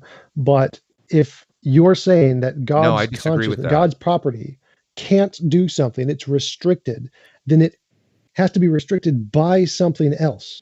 Because if I can't restrict myself from not doing something. It doesn't make any sense. Yeah. If I can't lift a cup, it's not because we just have to I don't disagree want to. that we just have to disagree, man. You say God is comprised of parts. I say he's not. Well, I'm not saying anything. I'm just taking every word you're saying and showing it's a logical contradiction. So I haven't made any claims about God. I'm just saying the words you're saying don't work because they lead to contradictions in your own worldview. I'm doing an internal critique of your worldview. I adopt your worldview. I don't think so. Here's why it just completely fails. No. Yeah, I don't think so. I think you've constructed a straw man argument that has nothing to do with my worldview, that has nothing to do with my God. I'm just taking your words like verbatim as much as possible. I'm saying you're saying God's consciousness can't do something. It can't. I never said that. It's determined to say certain things are moral. God's consciousness would never. God's consciousness and God's nature are one. Oh, okay, but God's consciousness nature thing, his God property, is being restricted by his God property. His God property is restriction. His God property. Yes, that's right. So it's really something is good because God says so. His God property restricts his God property, and you would expect that of the triune God of the Bible because God is not contingent. God is not in any sort of correlative relationship to anything outside of himself. That's what it means to be God. It's the infinity of God. I know you don't like it. His restrictions are contingent on his nature. That's what contingent means. So you want to move on to something else, or we're going to keep talking about God, you claiming that I have a composite God and me claiming I have a simple God? No, again, that's a straw man. I'm just using your own worldview here. I'm using your own words and showing they don't work. So I haven't claimed anything about what it is, what God is like, because I don't think God exists. I disagree. I appreciate the argument. But yeah, we can move on to a different problem. So if you have two worlds, one where a guy kills somebody, or both worlds, one guy kills another guy, one world is just purely materialistic, and one world where it's not. How is the world where it's materialistic not less immoral than the world where it's got this God thing? That's a hypothetical impossibility. You don't have various worlds. I can only deal with the one that God created. So in one sense, it's hypotheticals called thought experiments. They don't actually need to be real. That's not how thought experiments work. Yeah, well, I dwell in the light. I don't dwell with and trying to project or you don't think myself in you don't have ideas. No. I don't involve myself in conjecture about possible worlds. Those are called ideas and thoughts. That's how thought experiments work. It's how all thought works. It's literally just ideas. I can just tell you what is, not what might be. I have no idea what might be in a hypothetical world. Impossible. I have no idea. All you can tell me is your ideas of things. Literally, what you speak of is ideas about the real world. So thought experiments are again just ideas in your head. They're no different from any other thought. Okay, sure. So I don't engage in thought experiments about worlds that do not exist, and give you some sort of idea that is absolutely impossible for me to stipulate, given the fact that I don't know the contingencies in that hypothetical world because it doesn't exist. So you don't think? Because that's literally what thinking is. No, I can think of a possible world, but I'm not going to sit here and try to account for a world that doesn't exist. Why would I do that? It's absurd. Because that's called thinking. That's literally what thinking is. Thinking is creating an artificial world in our head to try and model what we see. Yes. But some thoughts are absurd, and to me, to try to postulate about possible worlds is absurd. It's futile. Again, the possible world is just the world we live in. We're just saying the world we live in. Here's an idea. There's no like alternate reality thing here. So this is how all thinking in science is done. Rejecting this just means you're not thinking. Just saying you can't think. It's so avoiding the topic because you don't want to acknowledge that your worldview makes no sense doesn't work as an argument. So just avoiding thought experiments because they show you arguing wrong about hypotheticals really doesn't qualify as an argument. And atheists like to do this all the time. They always like to talk about what might be, what could be, if this kind of world existed, if that kind of world existed, if this is true, if this might be true, if that ontology is true, if that epistemology is true.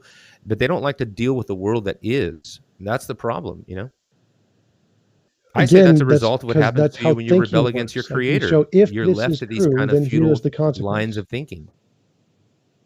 So that's how thinking works. You say, if this is true, here are the expected consequences. That's what science is. Mm. So if you take the expected consequences of the result in a thought experiment, that's what thought experiments are. You should say, if this is true, here's going to be the effect in the world. That's a thought experiment. That's a possible world. In the possible world where this is true, here are the consequences. That's literally all science is. It's just thinking that and then trying to test it against the world. So all those atheists are doing is doing exactly what science does. They're saying, well, if this is true, here are the consequences we can expect. Let's test it against the world. Right. No, I know what you're saying. I'll help you out here. I'll let you ask your hypothetical question about your hypothetical world. Go ahead. Okay. There are two possible worlds. One where a guy killed. They're in both worlds. One guy kills another guy. In one world, there's a God. In one world, there's not. How is it more or less immoral in the second world? Which one's the second world? Either one, it doesn't make a difference. Like the one with God. Okay, let's say the theistic world, right? The Christian theistic world. Yeah. And Sure. The question was what? The question is what's the difference or what's wrong? Why is it more or less immoral to kill a being in one world than the other? Okay, so let's say world number one is your world, a purely materialistic world, and the world number two is my world, the Christian theistic world, which is what we're supposed to be debating. But in your world, let's say hypothetically, given materialism, what's wrong with killing someone? Nothing. It's inherently wrong. It's inherently wrong to kill someone in any world, whether there's a God or not a God. Not to the person so killing that person. They're both wrong equally. Is killing somebody always wrong? Yes. In your world? In my specific moral paradigm, yes. In your specific moral paradigm, so everybody has to abide by your specific moral paradigm? You don't have to abide by anything. It's like, if I'm right about morality, then killing someone is always going to be wrong.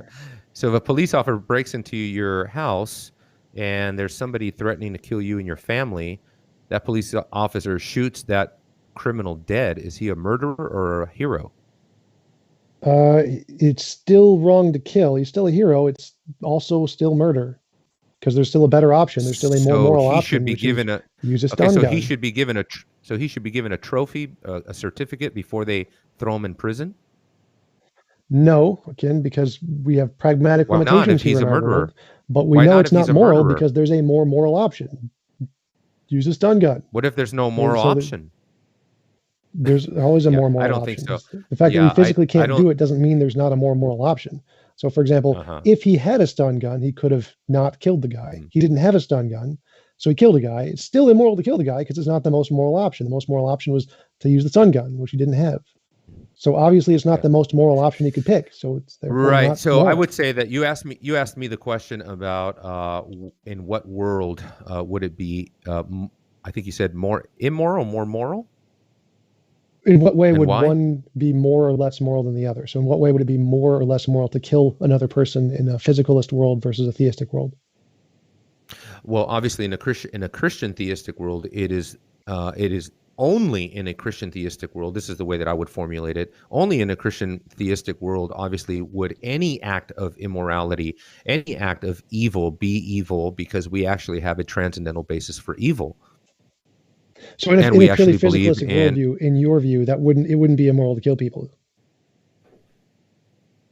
Right. What's wrong with evolved pond scum doing something physically to other evolved? I mean, what's the problem? I mean, it's just matter in motion. Right. So it seems like how do you assign morality to that? Yeah. So it seems like, to my view, your view is just morally less moral than my view. Your view just seems less compassionate, less moral. It seems like it's predicated on an idea that is antiquated on this God being there, whereas mine is dependent on the suffering of the being. Like, if that being is suffering, it's immoral. It doesn't matter if there's a God or not. So it seems like my view is significantly more moral than your view. Yeah, no, I don't agree with that. I mean, obviously, I don't think that materialism gives you moral laws in the first place. You're talking about as observation of certain behaviors, but that doesn't mean a rock gives you a moral law. I don't see morality growing on trees. Stars don't project morality.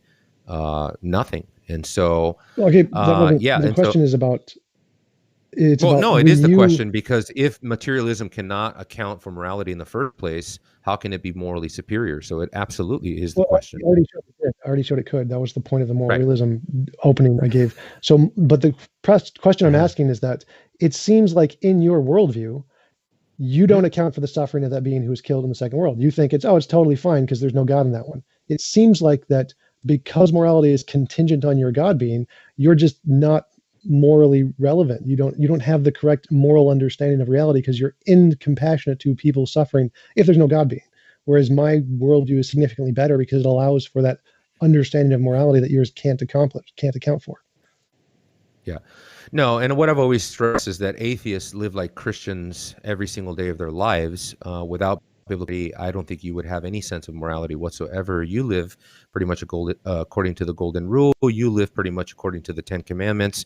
You don't like when people kill, steal, murder. Or let me say murder. Actually, it's the proper way of defining that. But you don't believe it's okay for people to murder you or your family, to steal from you, to dishonor your parents. Let's say, for example, you wouldn't want your neighbor coming over and envying your property or things like that in a greedy fashion. I mean, I don't think you would put up with those kinds of things. I say you live like a Christian every single day of your life. You have to hypocritically borrow from the Christian worldview just to even make these kind of moral claims or make these moral distinctions. You can have whatever philosophy you want, but when it comes down to it, you believe thou shalt not steal, thou shalt not murder, thou shalt not, X, Y, and Z over and over every day. You have example after example. When you go to the cash register, when you purchase a car and you're sitting in the finance office, it is not at all ever okay to be postmodern. It's never at all to just stipulate some hypothetical world that we might be living in. What if the person sitting there at the cash register said, "Oh, I saw a moral law in nature, and it was perfectly okay for people to steal things. The animals do it all the time. Chimpanzees, they steal from each other all the time. Must be okay." In nature, you look out into nature and you see various kinds of species eating each other, eating their children. It must be okay to eat your children. And where does it end? Well, you could just look in the Bible and say, "Oh, the Bible says you can rape and steal and murder and kill and drown babies and kill all those things. Oh, God told me to do it, therefore it's okay," which has literally happened in many cases throughout history. So that doesn't work. That actually shows why theism doesn't work. In my case, I could just say they're wrong. There is a factual matter. The law says exactly one thing and not multiple things. And so if they have a misinterpretation, they're just factually wrong. But Sure. again, the point I was making is that the worldview you're espousing misses moral value. Like there is moral value in the life of that person in the physical universe, and you are discounting that because your worldview doesn't allow you to see morality in that, whereas mine does. So mine is more capable to understand the moral relevancy of worlds than yours is, and it doesn't. And also, all those things you mentioned, the golden rule comes from Hinduism, not Christianity, and all of those things you mentioned I predate disagree. Christianity. No, I don't think But so. I don't think you can you go don't any get an further opinion on it. back It's than just the a first fact. man. We have the dates. Well, no, you can't. You can't go any further back than the first man, Adam. And so nothing predates Christianity. Nothing. Christianity started with Adam was a Jesus. Jesus came Well, that in shows me. like Well, well, 30 well, well, well, BC, Tom. 30 Well, AD. Tom, with all due respect, that shows me your complete and utter ignorance regarding Christianity. If you would make a statement like Christianity began with Jesus, then that shows me that you don't comprehend Christianity and Christian doctrine even at a very elementary level. Christian doctrine, the word Christian, okay, for example, the word Christian was a derogatory term attributed to the followers of Jesus. Jesus himself believed in the triune God of the Bible. Jesus believed in the God of Abraham, Isaac, and Jacob. There is only one religion. We call it now Christianity, okay, but it is essentially the belief. Originally, if you read the book of Acts, it was also called the Way.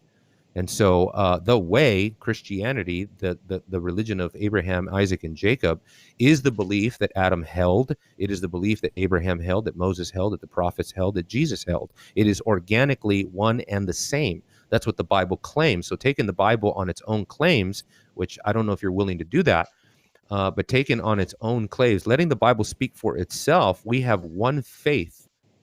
The Bible says there's one faith, one common salvation. And that salvation goes intertestamentally. I don't know if you've ever heard this before, but it's an intertestamental faith We have the same faith that goes all the way back to the original man. Nothing predates Adam and Eve. Nothing. And there is no religion that can give us the kind of tradition genealogically, textually, going back to the original man. Nothing. Not even close. Unless you know of something. Yeah, not even Christianity, because there's absolutely no evidence of that, and all of the evidence is against it. We know the James Ussher Judaism has done predated Christianity, exhaustive and genealogical studies going back to Adam. And we have No, there studies aren't. like that. I mean, I don't know if you've There are taken the none. time to read and to study those things. Old Testament scholars have presented exhaustive studies in the area of the Bible's genealogies. I can tell you they are quite comprehensive indeed. But that would assume that you accept the testimony of Scripture, which you do not. I understand that. I don't expect you to believe that the genealogies of the Bible are reliable because you don't believe the first verse of the Bible. So why would you believe anything else about the Bible? Well, I could just accept the Bible and show that those genealogies just literally don't work because there's contradictions and wrong things in them, which have been done by most Old Testament scholars, which is why they don't consider it to be reliable, which is the consensus in most historical fields. But there's also like genetic evidence that shows there was no first man. We evolved. There's no Adam. So there's Well, I lots of appreciate problems that, with but that's the sure. Okay, I don't think we'll ever. I can give you all the scholarship. I can cite you the scholars and stuff like that. I'm sure you wouldn't care. I can cite the actual scholars on the topic, and the majority of them in pretty much every field. Well, so can I. I'd like to hear what scholars you're talking about that would say there was no Adam. Pretty much all of them, like literally the vast majority of historical scholars, both Old Testament and New Testament, admit you're that there talking was about probably no Adam.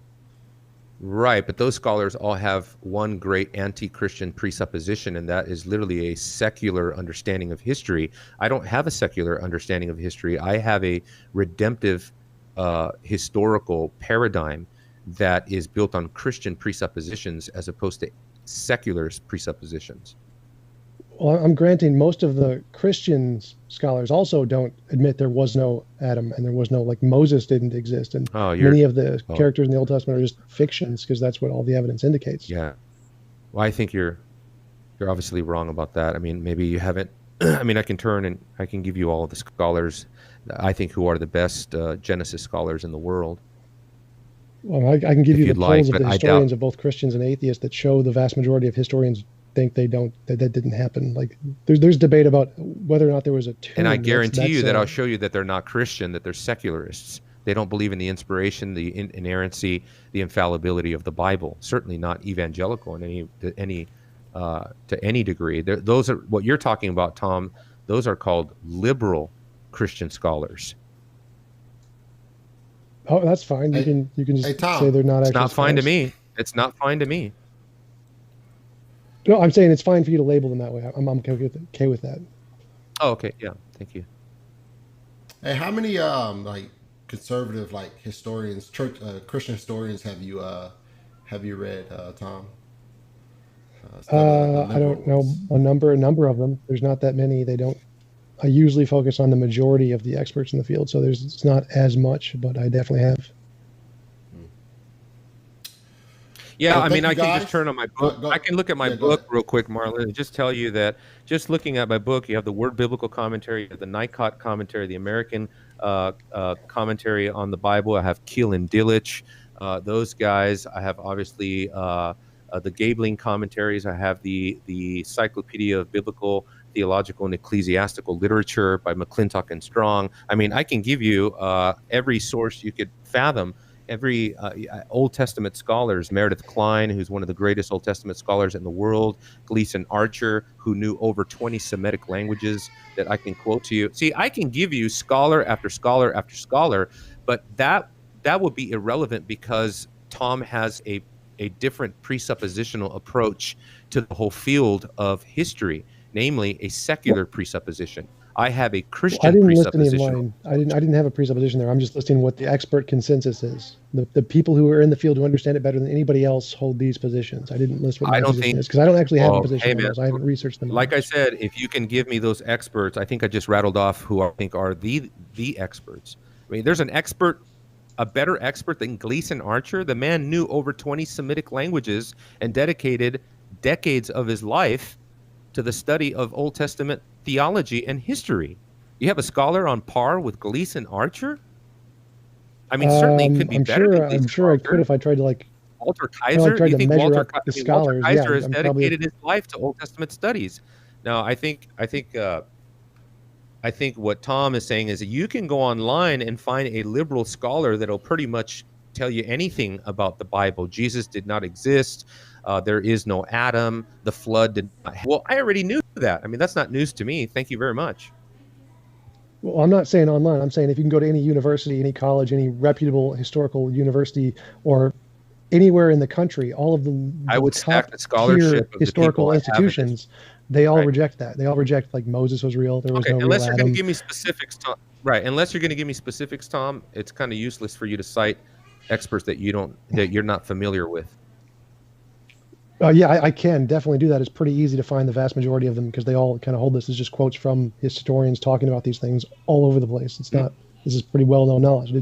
Wasn't expecting to have to bring that up, but yeah, it's pretty well known that they don't think that like Adam was real. Well, you brought up something predating Christianity, and so you'd have to defend your claims here tonight. Well, yeah, Judaism predates Christianity, and Hinduism predates Judaism, and Zoroastrianism predates Christianity and Judaism. That's a statement that exposes your theological ignorance of what Christianity and Judaism are. But that's okay. I know what they claim to be, but I have the actual historical records with actual archaeological evidence that we can show that they didn't exist prior to Zoroastrianism and Hinduism. So we have physical evidence that they're wrong. That's kind of the claim. They claim to be the ultimate religion, but that's just a claim. Well, let me tell you, having just recently visited Israel and having gone to many of the archaeological digs and visiting the various archaeological sites, I can tell you there are mountains and mountains of evidence supporting all of the biblical claims, and there's nothing in antiquity that comes even close to the kind of archaeology, paleontology, textual criticism that we have for the Bible in contrast to any other religion. I'd like you to name a single religion that has a greater attestation to its text than biblical Christianity. Can you do that for me? Greater in number? Like we have actual Mayan temples that predated Christianity. So number, reliability, proximity, variation, geography. Like the number? Like no, because historians have monasteries where people who are just literally copying pages and pages. So we have thousands and thousands of examples of New Testament documents, but that isn't matter. No matter how many New Testament documents you have, that's not going to disprove the fact that we have literal Hindu temples that are outdate Christianity. Like it doesn't matter how many documents you have. We have temples that are older than Christianity. That's because that's based on a fallacious definition of what Christianity is that I do not accept, and that is, if you went to any seminary, any respected theological institution, I keep hitting my camera, sorry, but if you went to any respectable theological institution and you stood up in the middle of a seminary theology class and you made the statement that Judaism predates Christianity, you would be completely wrong. If what you're saying is that Christianity, in terms of its belief in the God of Jesus, which is the God of Abraham, Isaac, and Jacob, are not one. This is what I mean. This is an intertestamental faith, and which is not something that I don't think you can defend. But yeah, if you stood up and said that in front of a history class, you'd just be laughed out of the class. Like you would fail. If you were taking any classical history class in any field of history in any academic study ever, I don't think so. That's already been done. That's already been done, Tom. Tom, that's already been done. These liberals have been debated in the past. All right, guys, we're going to conclude this discussion right there. Good discussion. Kind of veered off into a little bit of church history, a little Bible content. Do we still have our closing statement? Yeah, we still got closing statements, man. So we're going to conclude the discussion portion of this. So we're going to have 5-minute closes, then we're going to go to Q&A. So audience, if you have more questions, get them in. We got some already, but get them in if you have questions. So with that said, Tom, you're up for your closing remarks, man. Oh yeah, so the debate was, can atheism offer grounds of objective morality? And yes, we can. We can offer one significantly better than theism in every possible way. It doesn't have the same problems of theism. It can answer more questions than theism. It's more morally relevant than theism, and it has more, like, it's more moral in the fact that it can acknowledge the suffering of beings without a soul, whereas theism can't. Like, they can't see that as actually moral, which is kind of a problem. Where we can. So obviously our system is more moral than theirs is. Not to mention, Euthyphro Dilemma shows that it can't be grounded in a conscious agent. Conscious agents can't ground objective morality. The problem of supervenience shows that morality can't be in a non-physical way, non-natural way. There has to be some kind of physical aspect to morality. There's lots of different alternatives, Platonic morality, and other different models of objective morality, Hilary Putnam's model of objective morality. All of them are better than theism. Again, the theism just doesn't work as a model of objective morality.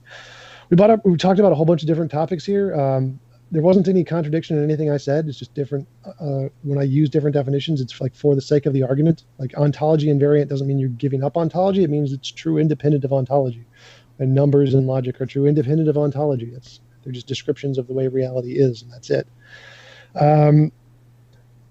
Don't use Godless Girl as an example. Godless Girl is not what happens when you give up God. That's like saying Hitler is what happens when you give up God. Like, no, it's just a reductio ad absurdum. There's lots of things about ontology in there. Like, you don't need absolute certainty to have knowledge. It's not a thing. You can say perfectly meaningful claims. Say, if this understanding of reality is correct, then I have knowledge of reality. You don't need to have absolute certainty for knowledge, called fallibilism, common position in philosophy. And that's pretty much it. Like, yeah, in order to understand morality, you just need to know the world can be better without things like rape, and you can justify that purely naturalistically. You don't need any kind of supernatural anything. All right. Thank you. All right, Emilio, you got it for 5 minutes, man. Closing remarks.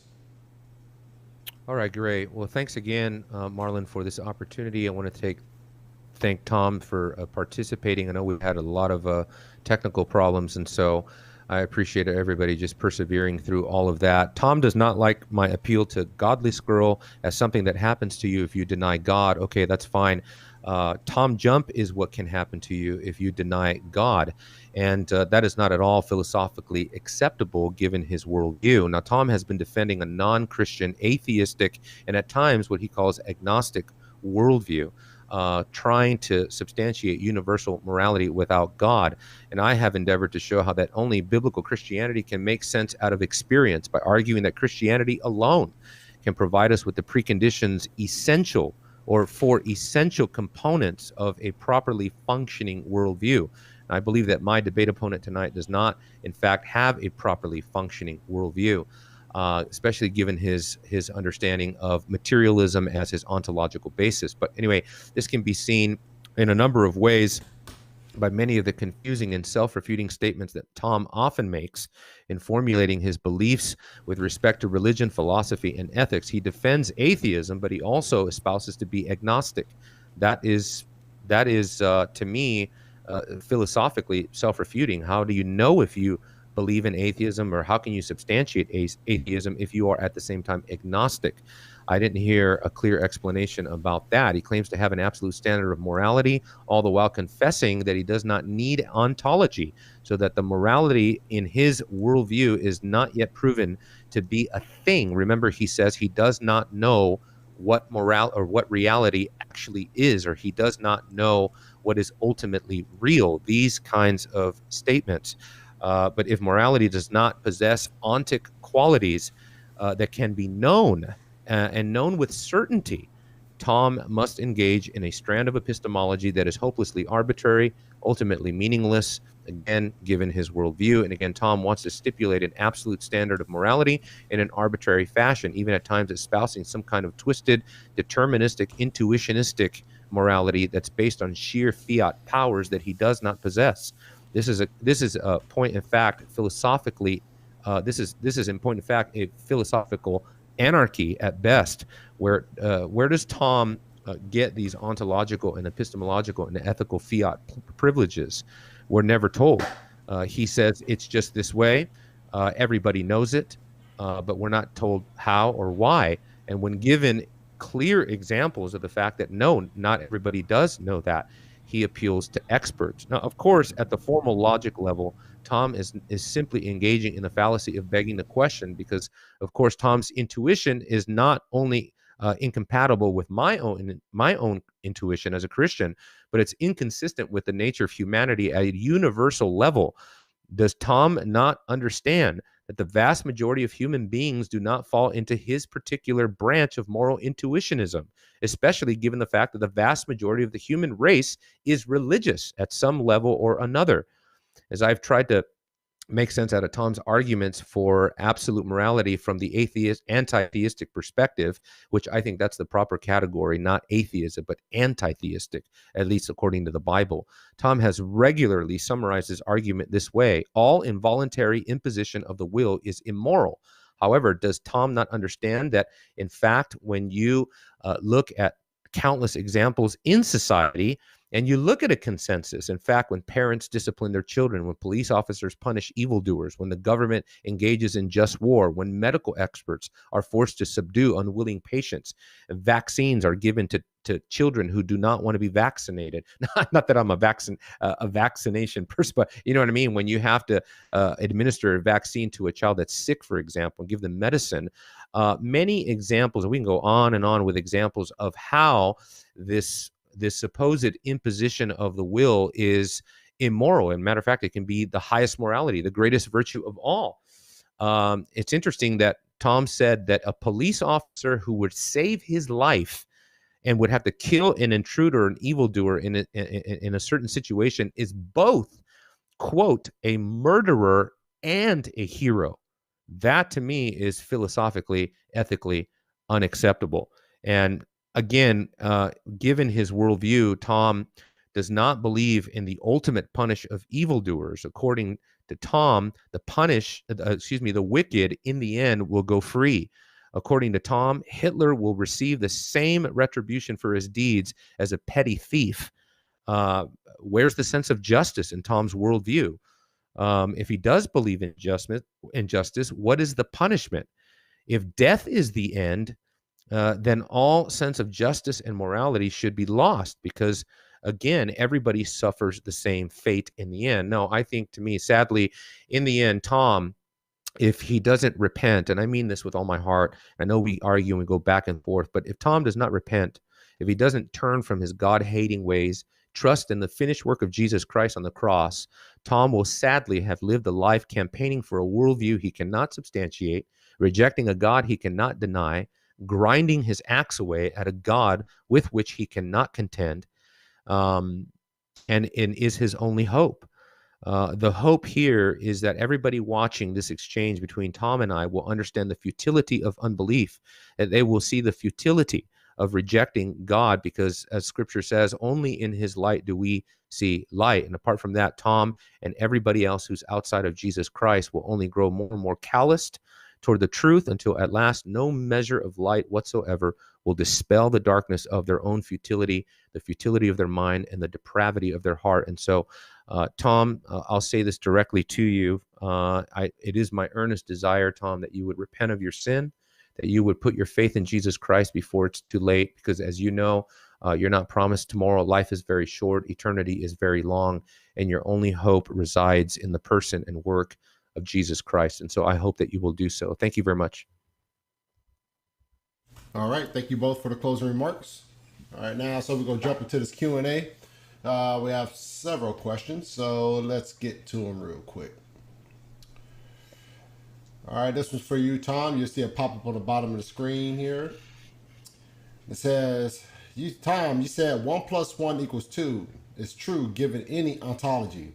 How do you know this is the case if you admit that you have no opinion on the problem of the one and the many? You're confusing epistemology and ontology. The ontological nature of reality is true independent of my knowledge one way or the other. So whether or not I know or have a position I know what the one and the many is doesn't change the fact that 1 + 1 = 2. Like you can't make 1 + 1 not equal 2. It's a logical description of reality. Like reality can't be not reality. You can't make reality plus not reality. It doesn't work. So it's just literally the case that 1 + 1 = 2 is an analytic truth about reality. It's a logical truth about descriptions of reality. Ontology makes no difference to it whatsoever. If you're an idealist, then you have an idealistic 1 + 1. And if you're a dualist, you have a dualistic 1 + 1. It makes no difference whatsoever. All right, Emilio, any thoughts, man? Any thoughts on that question, Emilio? Yeah, there's a thorny philosophical problem with the word "is." Anytime Tom talks about what is, he slips out of the realm of pure epistemology and into the realm of ontology. Again, we absolutely have to refuse this idea that we have to divorce ontology from epistemology, and that the one has nothing to do with the other. I think I would put it this way: we have to sustain a proper ontological epistemological distinction, but at the same time acknowledge the ontological and epistemological relation. All right. Next question. We try to find one for you, Emilio.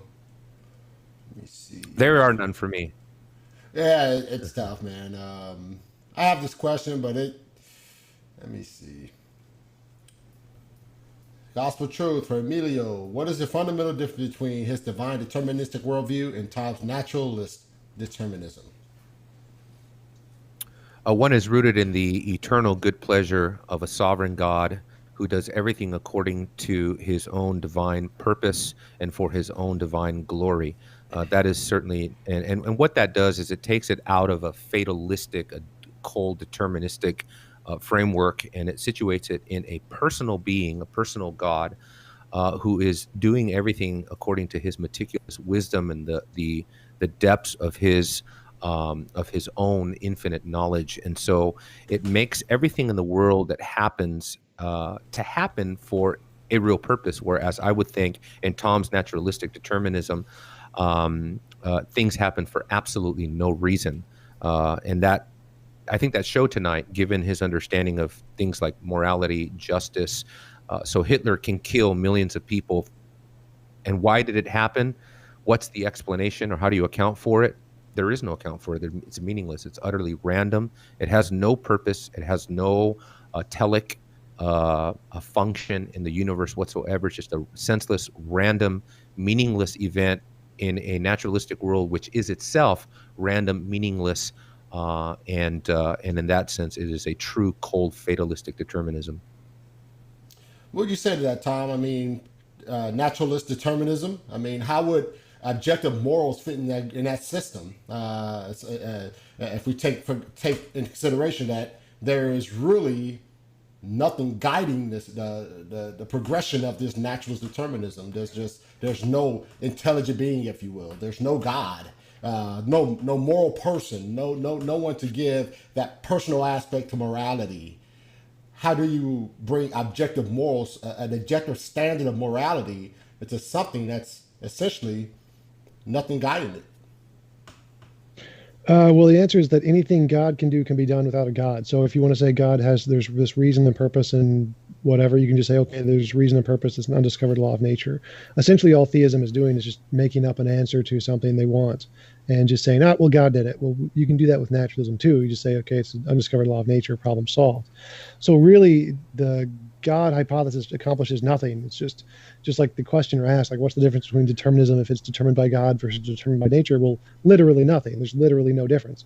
Like if you had a world, two possible worlds, he hates the possible worlds thinking, but if you have two possible worlds, one's determined by nature and one's determined by God, they're going to be the exact same world, as long as they're determined to be the same thing. So there would be literally no difference. It's adding purpose or meaning changes nothing, and you can just do the same thing under naturalism. So that hypothesis doesn't work. Follow-up question to that. So how do you keep anybody obligated, or how do you keep anybody accountable for their actions in a naturalistic system where there is essentially no moral? How do you keep people accountable in that kind of system where everything is just determined naturalistically? So in other words, is an alligator morally accountable for eating someone in Florida, eating a child in Florida? Is the alligator morally accountable for that? I would say that nature is morally accountable. I'd say holding people accountable, like you don't hold people accountable. You punish them, like you put them in jail or whatever. but Yeah, you but you're can't holding them like, accountable for that, right? That's accountability, right? yeah, but it's like, are you asking for accountability? Like, would we hold an alligator accountable, or would we like put someone Yeah, in jail? Because we put people in jail because just fine. We don't yeah, need some because you kind of just transcendental lawgiver to hold people accountable for being immoral. We just put them in jail and try to stop them from being immoral. no. I guess my point would be that there is no objective. There is no accountability without a personal God. I can't fathom, or I can't even consider or think that the naturalistic system would account for moral accountability, where everyone is just essentially acting on their natural instinct. So if an alligator eats a baby and a human murders somebody, then where is the accountability? How can you hold a human to a certain standard and not that alligator to that same standard if we're talking about a naturalistic system? You'd hold them both to the same standard. It's just the standard is given by compatibilism. It's your ability to have a neurological understanding of what you should and shouldn't do, and then your ability to act on that standard. So alligators don't have the intellectual capability, so we don't hold them accountable for the same reason we don't hold children accountable, because they don't have the intellectual capability to recognize the difference between the two things. But so yeah, we hold them to the same standard. There's not a problem there. So would you, if you had a child, Tom, would you discipline your child for acting up? Sure, to teach them how to act correctly. Right. Would you hold that same accountability to an alligator or a dog or something like that? Yes, if I don't know if we can train alligators in that way, but we definitely can for dogs. So yes. What'd you say, Emilio? What'd you say to that, brother? Uh, I heard Tom make a statement that to me sounded um, really strange, and I don't know if he wishes to clarify or to retract it or to rephrase it, or maybe I misunderstood it. If I did, I'm sorry, Tom. You said nature is morally accountable. To Yeah, who and to what?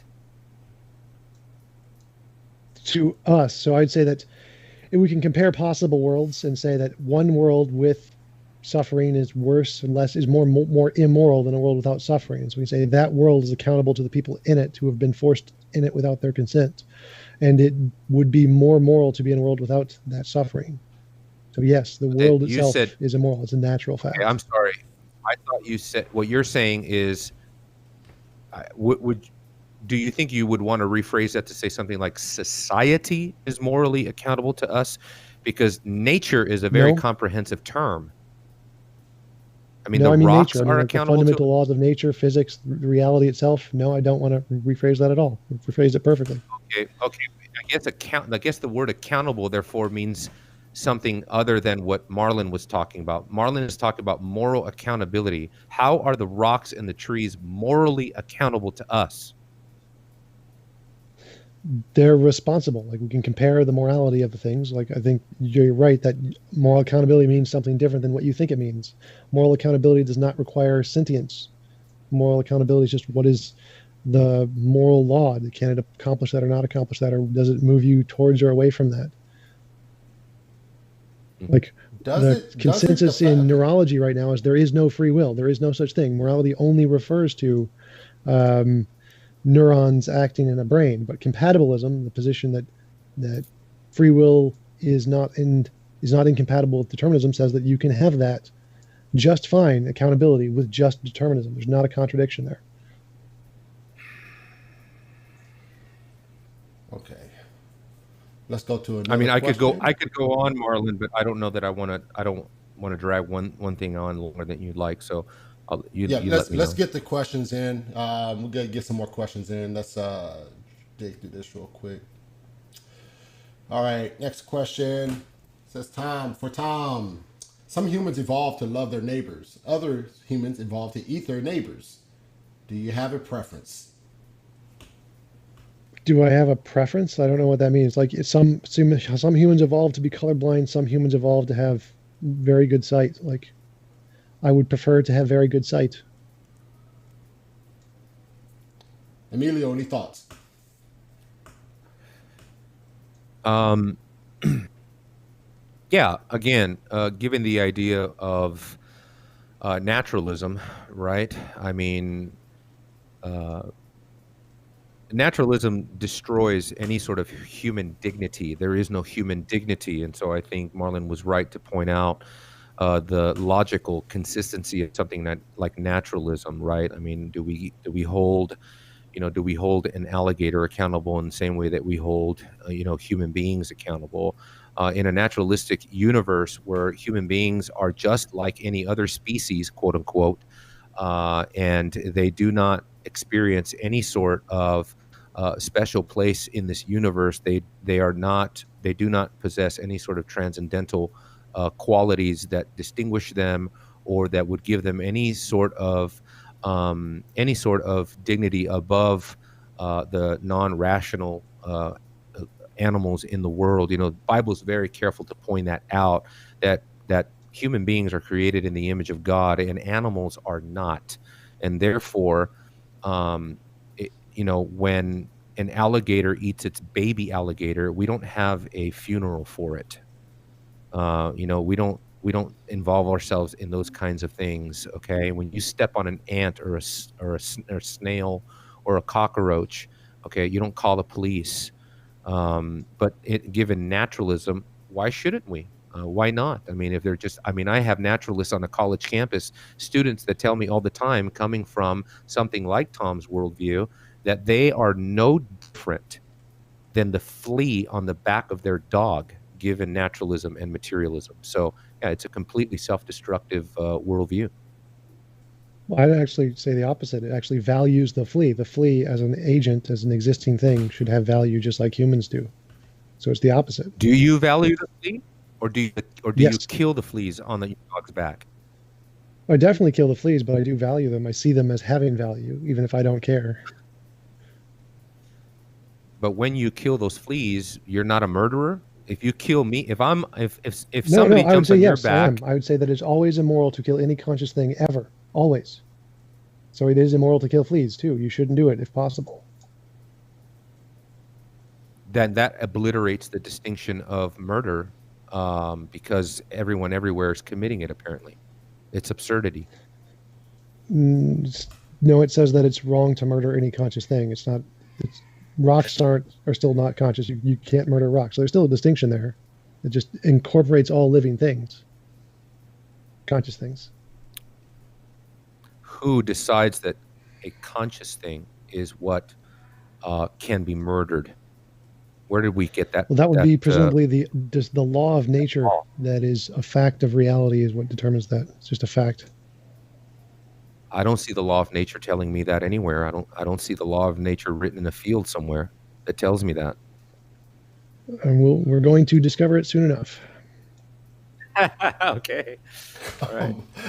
Tom, so are you telling me that a flea, a cockroach, is just as valuable as a human being on the same plateau, on the same level as a human being? On the same level as in it's a moral entity and it should be respected and should be given life if possible and not killed? Yes. Like all conscious things deserve respect and should be given life, and killing them is wrong and you shouldn't do it. Like all conscious things. Like, I mean, we definitely do kill them. I'm not a vegan. I eat meat, which we shouldn't do. Is it more moral to? Is it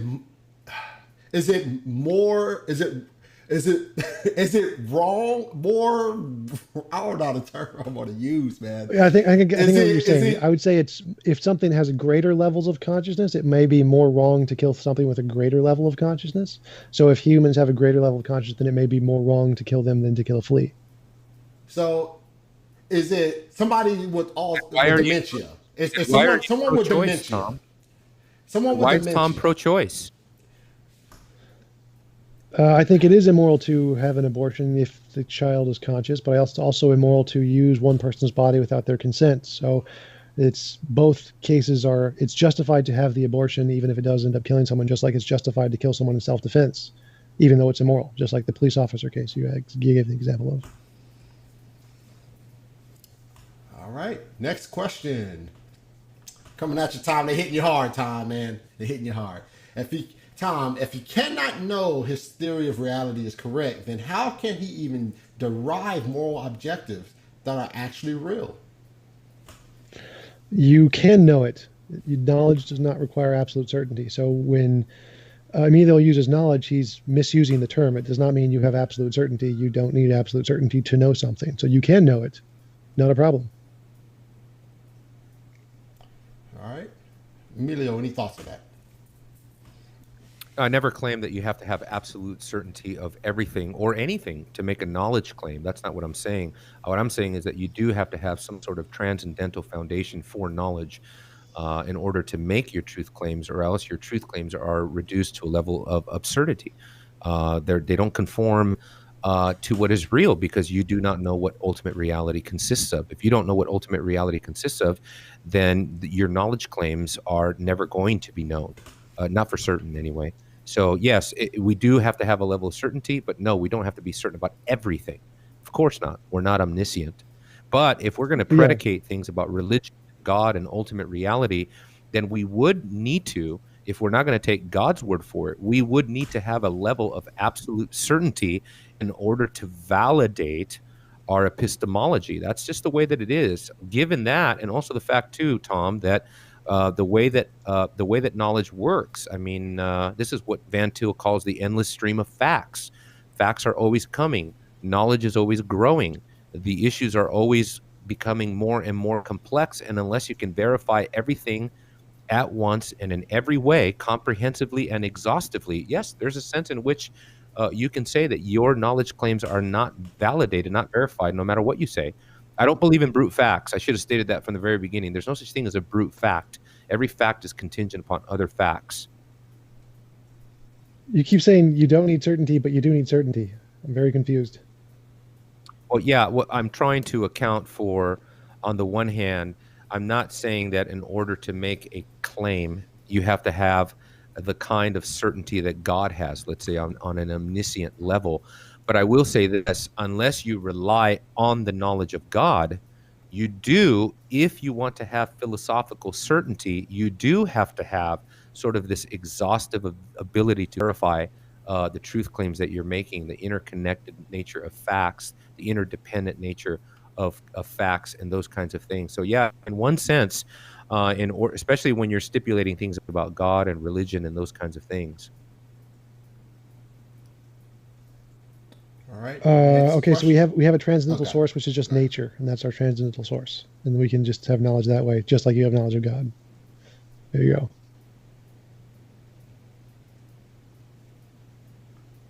All right, next question.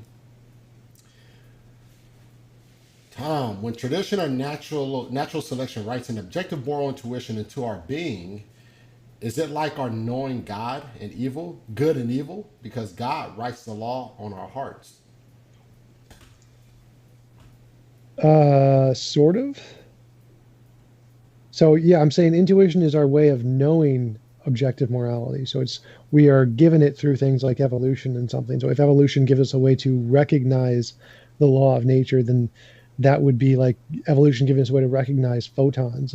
It's not like written in, but in a sense, I think those are similar. Emilio? Yeah, I don't accept at all that natural selection does anything, because I don't believe in natural selection to begin with. Not if we're talking in a Darwinian evolutionary model. I don't believe in it at all. Nature, during the course of this debate, if you've listened carefully, nature has been personified over and over. What nature can do, what it can give us, what it says to us, what it, what it presents to us, what it writes into our beings. This is again, this shows the fundamental religious nature of man. Man needs to personify nature if he doesn't want to accept the personhood of God. And that's exactly what the Bible says, exactly what Romans chapter 1 says. When you deny the God of the Bible, you will personify nature and worship that. Also, humans just like to anthropomorphize things, so it's pretty well known. That's true. I'll grant you that.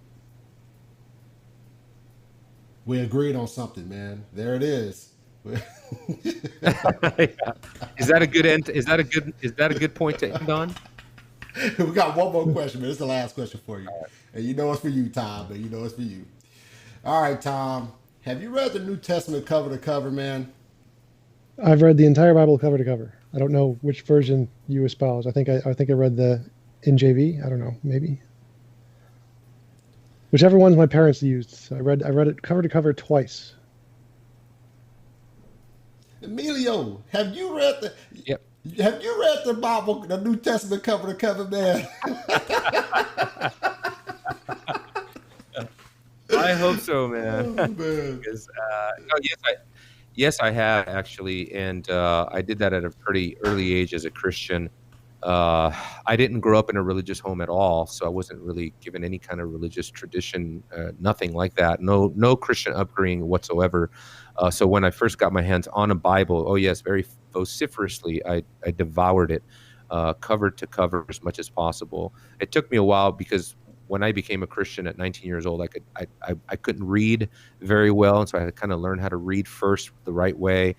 And things like that. You know, the Bible at times is not the easiest book to read. I mean, you read the argument of the book of Hebrews, you read the poetry of the book of Ecclesiastes or the book of Job. Sometimes the Bible is quite complex. And so that's why not the question we should be asking people is, have you read the Bible cover to cover, but have you read the Bible carefully? That is key. That is key. Well, that concludes it, man. That is our last question, folks. Getting past the technical difficulties and everything and all that, this turned out to be a solid discussion, man. And this is a good one, man. This goes in the book with the good ones, man. So I thank you too for joining me on this episode of Gospel Truth, man. And as always, I sent Tom a gift already when he first came on for a debate. So Emilio, I'm gonna send you a gift, man. I'm gonna set you up real nice, man. Where's my gift? Huh? I send out gifts, where's man. my gift? Oh, it's coming, man. It's coming, man. I connect with you after the show, man. I'm gonna get that gift to you, man. I appreciate both of you, and perhaps we could do this again and get past the technical difficulties, man. And you guys were great, and thanks a lot. I appreciate you both, man. Well, yeah, I appreciate you too, and I just want to express my gratitude to Tom. Thank you very much, Tom. You're very cordial debate partner. Thanks for having a debate with me. I appreciate you taking the time to have a conversation. Cool. All right, fellas, I'm gonna close this thing out. Talk to y'all soon. All right, folks, another one in the books, man. Another great debate, great discussion. I love these things. That's why I try to put them together, man, because it's important that we do these things. It's important that we have these discussions. We can't live in our own little cubicle, our own little circle, our own little bubble, and not engage those issues that may disagree with your situation or your position. So that's why these discussions are important. And I thank Tom, I thank Emilio for sticking with me, man, and being able to get through it. And it turned out to be a very, very helpful debate, understanding the difference, the difficulties of these situations, the arguments, and just being able to have a great discussion concerning these things.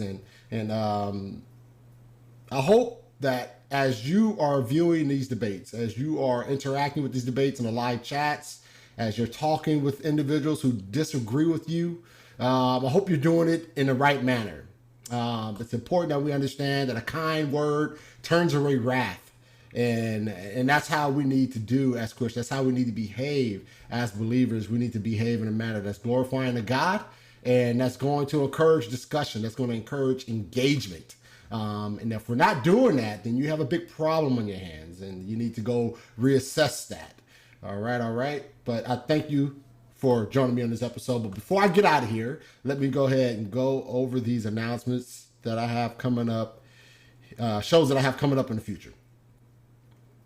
All right, coming up on July 24th, I have Jim Majors versus Michael Jones, Inspiring Philosophy. TJump debated Michael Jones. And these guys are going to be discussing, was Jesus buried in a tomb? That's coming up July 4th, 2020 at 6 p.m. Pacific Standard Time. After that, I have Jack Shannon versus Stephen Boyce. Another debate, does the Bible teach that remarriage is always sinful? July 27th at 12 p.m. Pacific Standard Time, 3 p.m. Eastern Standard Time. After that, I have Joseph Lawal versus Jeremiah Nortier.